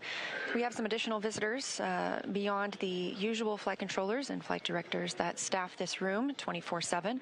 In the center of your screen, you'll see NASA Administrator Jared Isaacman speaking with team members, specifically right now the Spartan flight controller. Isaacman is, of course, an accomplished astronaut himself, having flown on 2 missions aboard Dragon, so he is familiar with these procedures and what the crew might be experiencing right now.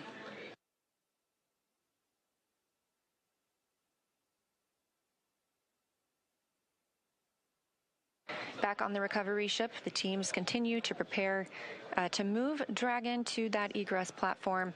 We'll get ready to officially welcome home the Crew-11 astronauts and cosmonaut. Again, that's NASA astronauts Zena Cardman and Mike Fink, JAXA's astronaut Kimya Yui, and Roscosmos cosmonaut Oleg Platonov, wrapping up a 167-day in space for these crew members.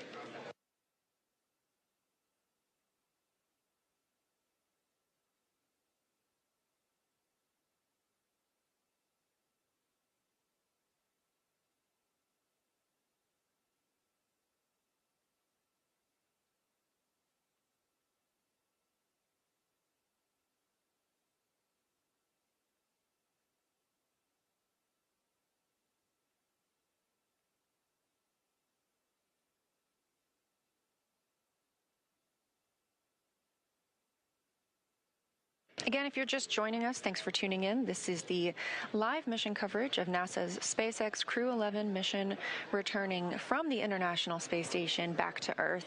As you can see, this is the Dragon spacecraft, and splashdown occurred at 2:41 a.m. Central Time, right on time.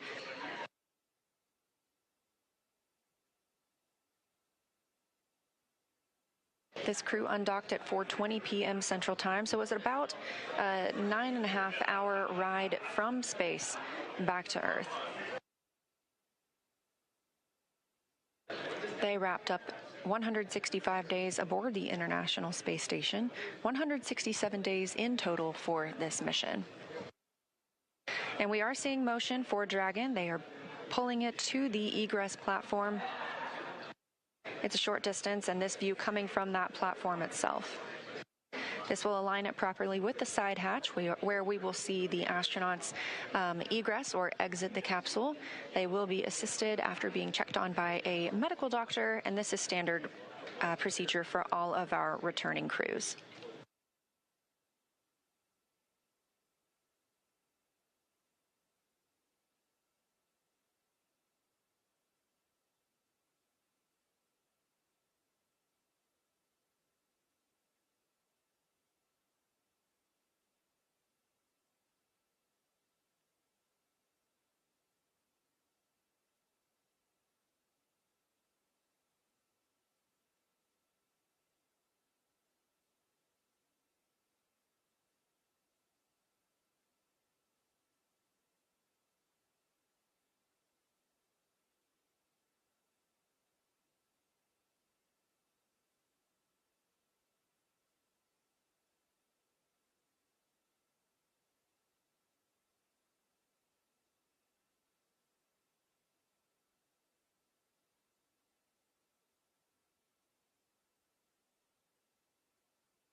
We are getting confirmation that the spacecraft hatch is ready to be Dragon opened. SpaceX, Again, this will be the first time. for side hatch opening and egress.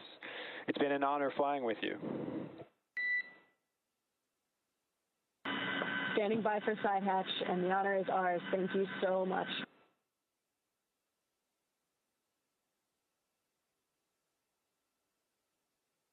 Good words from the Corps in SpaceX Mission Control to the crew. Again, with this side hatch open, this is the first breath of fresh air that this crew has gotten in 167 days since their launch back in August.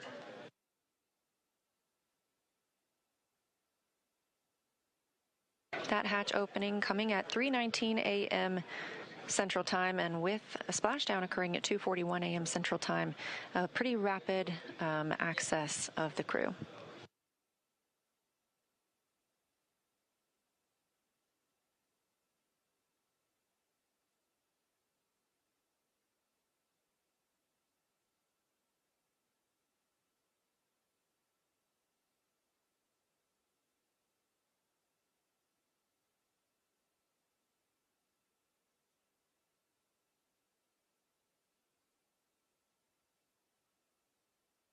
As previously discussed, the first team member to check on the crew is a SpaceX medical doctor, just giving them a once-over, making sure everyone's feeling all right and ready to exit the spacecraft. This is something we do with all crew members who return.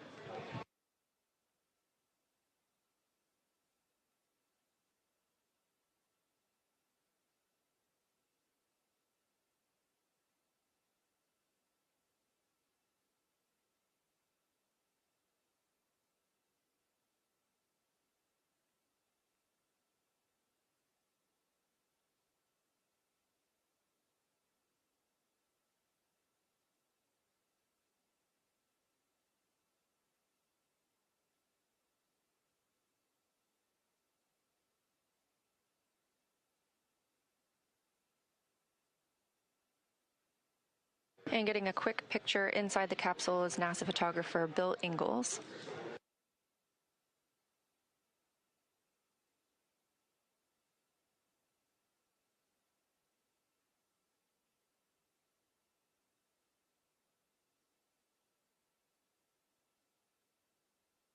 Hey, there's your live view inside Dragon Crew-11 back on Earth after 167 days in space.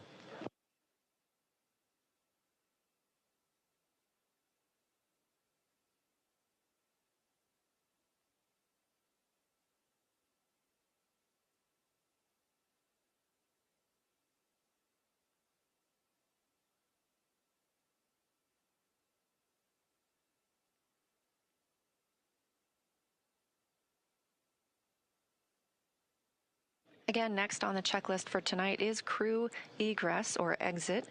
Team members will be assisting them as they are helped out of the spacecraft. Again, it's been 167 days since they were back on Earth, so our standard procedure will be followed here as well, where they are assisted out of the spacecraft and placed on essentially a gurney, and then they will receive some medical checks aboard the ship before flying back to land.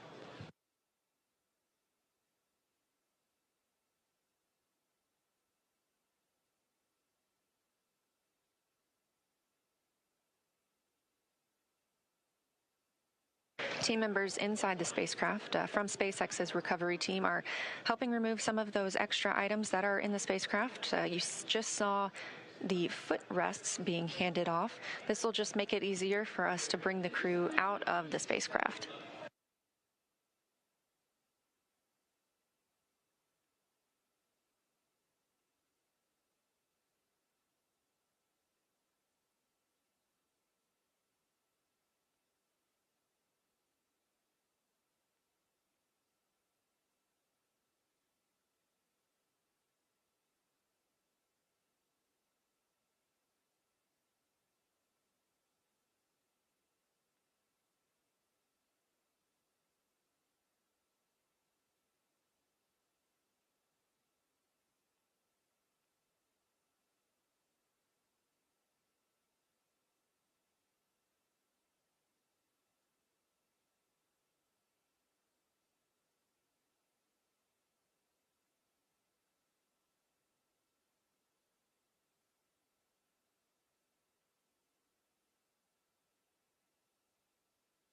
Just over 40 minutes since our crew splashed down off the coast of San Diego. Again, that coming at 2:41 a.m. Central Time. We are expecting to see them exiting the spacecraft very soon.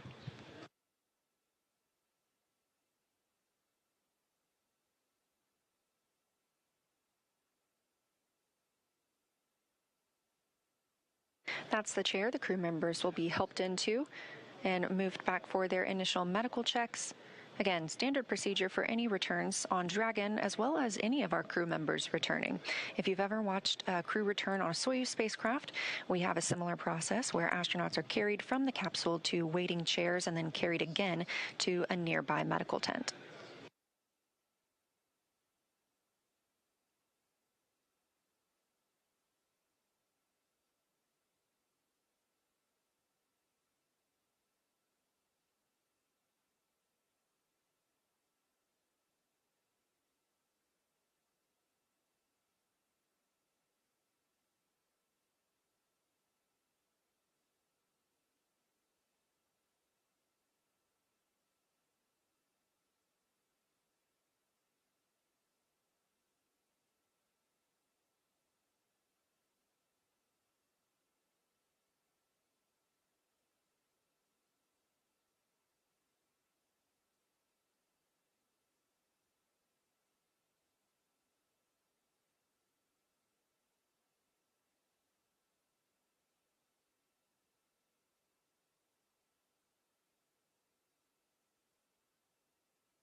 Again, you're watching live coverage of Crew-11's mission and return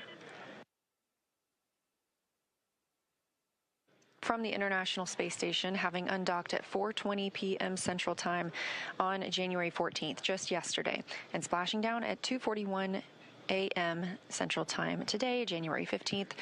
We are now just awaiting the crew to be helped out of the spacecraft.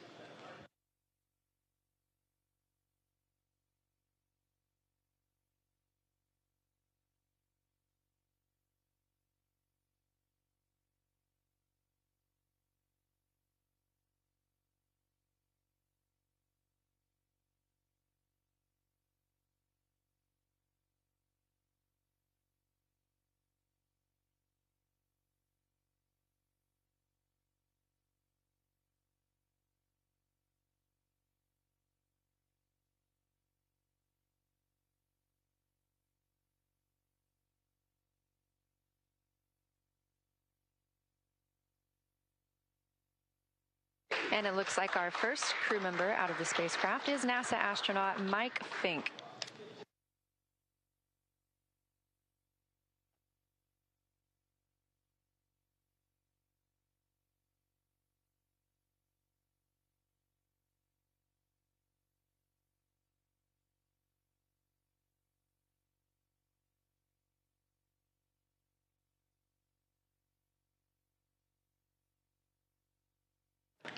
Yes, that's the pilot of the Crew-11 mission aboard Dragon.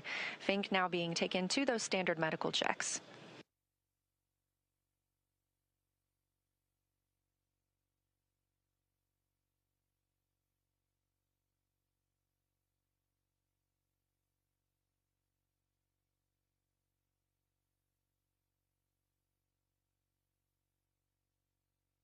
And since we just saw Mike Fink, it's worth noting he now has 549 total days in space. That's the fourth all-time most days for NASA astronauts.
Standing by for our next crew member to exit the spacecraft.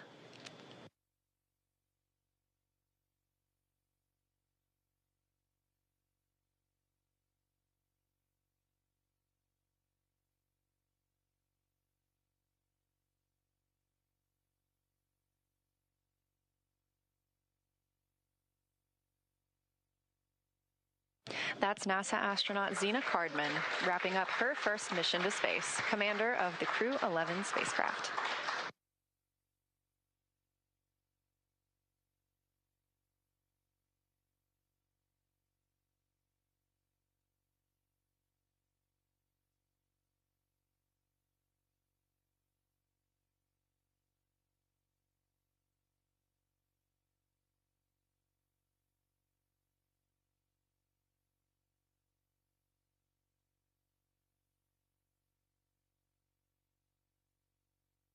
That's another footrest being handed out of the capsule, and we'll be standing by to see who is next to be brought out of the spacecraft. Again, you see them being helped onto these stretchers.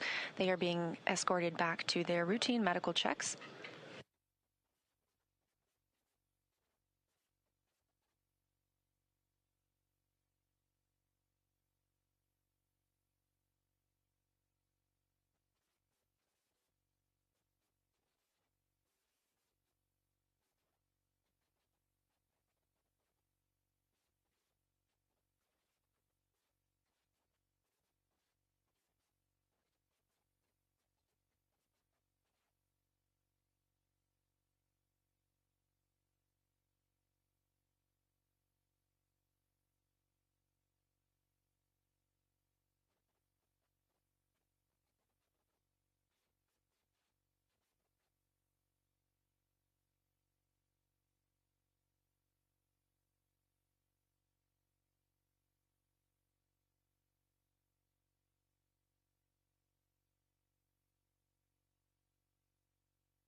Our next crew member to exit the spacecraft is JAXA's astronaut Kimya Yui.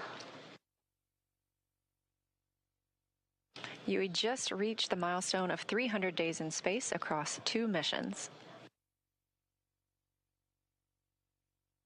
You can see some cheering on the SpaceX recovery ship, and you can probably also hear a little bit of celebration here in Mission Control Houston as well. That's another foot restraint, or a foot rest, I should say, being brought out of the spacecraft, clearing the way for our final crew member to exit, and that will be Roscosmos cosmonaut Oleg Platonov.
And we see the 4th crew member of Crew-11 being helped from the vehicle now.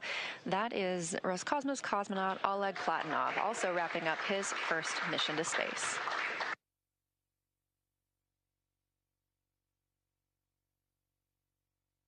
Now that NASA astronauts Zena Cardman and Mike Fink, Kimya Yui of JAXA, and Roscosmos cosmonaut Oleg Platonov are safely back home on Earth and getting checked out by the medical teams, we're going to wrap up our live coverage of their return. This crew's journey concludes following a launch on August 1st, 2025, aboard a Falcon 9 rocket to the International Space Station. It was the 4th flight for Fink, who now has 549 days in space, the 2nd for Yui with 309 days in space, and the 1st flight for Cardman and Platonov, who now have 167 days in space. With their mission coming to an end, the crew began packing up their research and personal items for the return to Earth last week. The Soyuz MS-28 crew, including NASA astronaut Chris Williams and Roscosmos cosmonauts Sergei Kutsverchkov and Sergei Mikheyev, remain aboard the space station and will continue their mission through this summer. Crew-12 is currently scheduled to launch as soon as mid-February and will provide more information once that is available.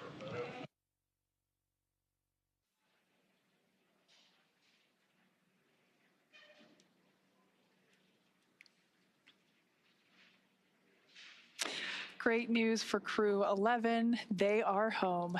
The journey back began yesterday, about 13 hours ago, when they closed the hatch to Dragon and undocked from the International Space Station at 12:29 p.m. Pacific, 3:29 p.m. Eastern.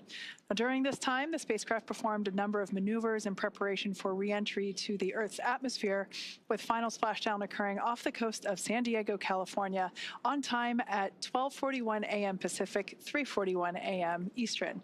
And just a little less than an hour following splashdown, we saw Zena, Mike, Oleg, and Kimya make their way out of Dragon and into the recovery ship's medical facilities, safe and sound. We just had some great words here in Mission Control from NASA Administrator Jared Isaacman, and we are still monitoring the crew as they continue their journey back to home. So after the checkouts on the ship, the crew will be flown to a local hospital for continued monitoring and checkouts using additional medical equipment not available aboard the space station. As NASA's Chief Health and Medical Officer J.D. Polk discussed last week, the crew member is stable and we were able to monitor their condition in orbit, but we want to take advantage of resources on Earth to provide the best care possible. NASA maintains relationships with local hospitals to ensure readiness for any post-landing needs, and for this return, we are utilizing that option as part of our normal preparedness process. Afterwards, the crew members will take a NASA plane for the short flight back to Houston. They'll then be reunited with families to bring an end to this mission. Thank you, as always, for joining us for the coverage of Splashdown for Crew-11. Excuse me. Remember to follow SpaceX on X and NASA Online on social media for updates. Pardon me. Here we go. For updates for the very latest on crew and cargo flights to and from the International Space Station. That's it for us here at SpaceX Hawthorne. Go Dragon and go Crew-11. And we'll continue to share the progress of the crew on social media as they travel back home. We also have a post-Splashdown news conference coming up at 2:45 a.m. Pacific Time, 5:45 a.m. Eastern Time, where leadership will share the latest updates as we conclude this mission. From all of us at NASA and SpaceX, it's been an honor. Thanks for joining, and welcome home, Crew-11.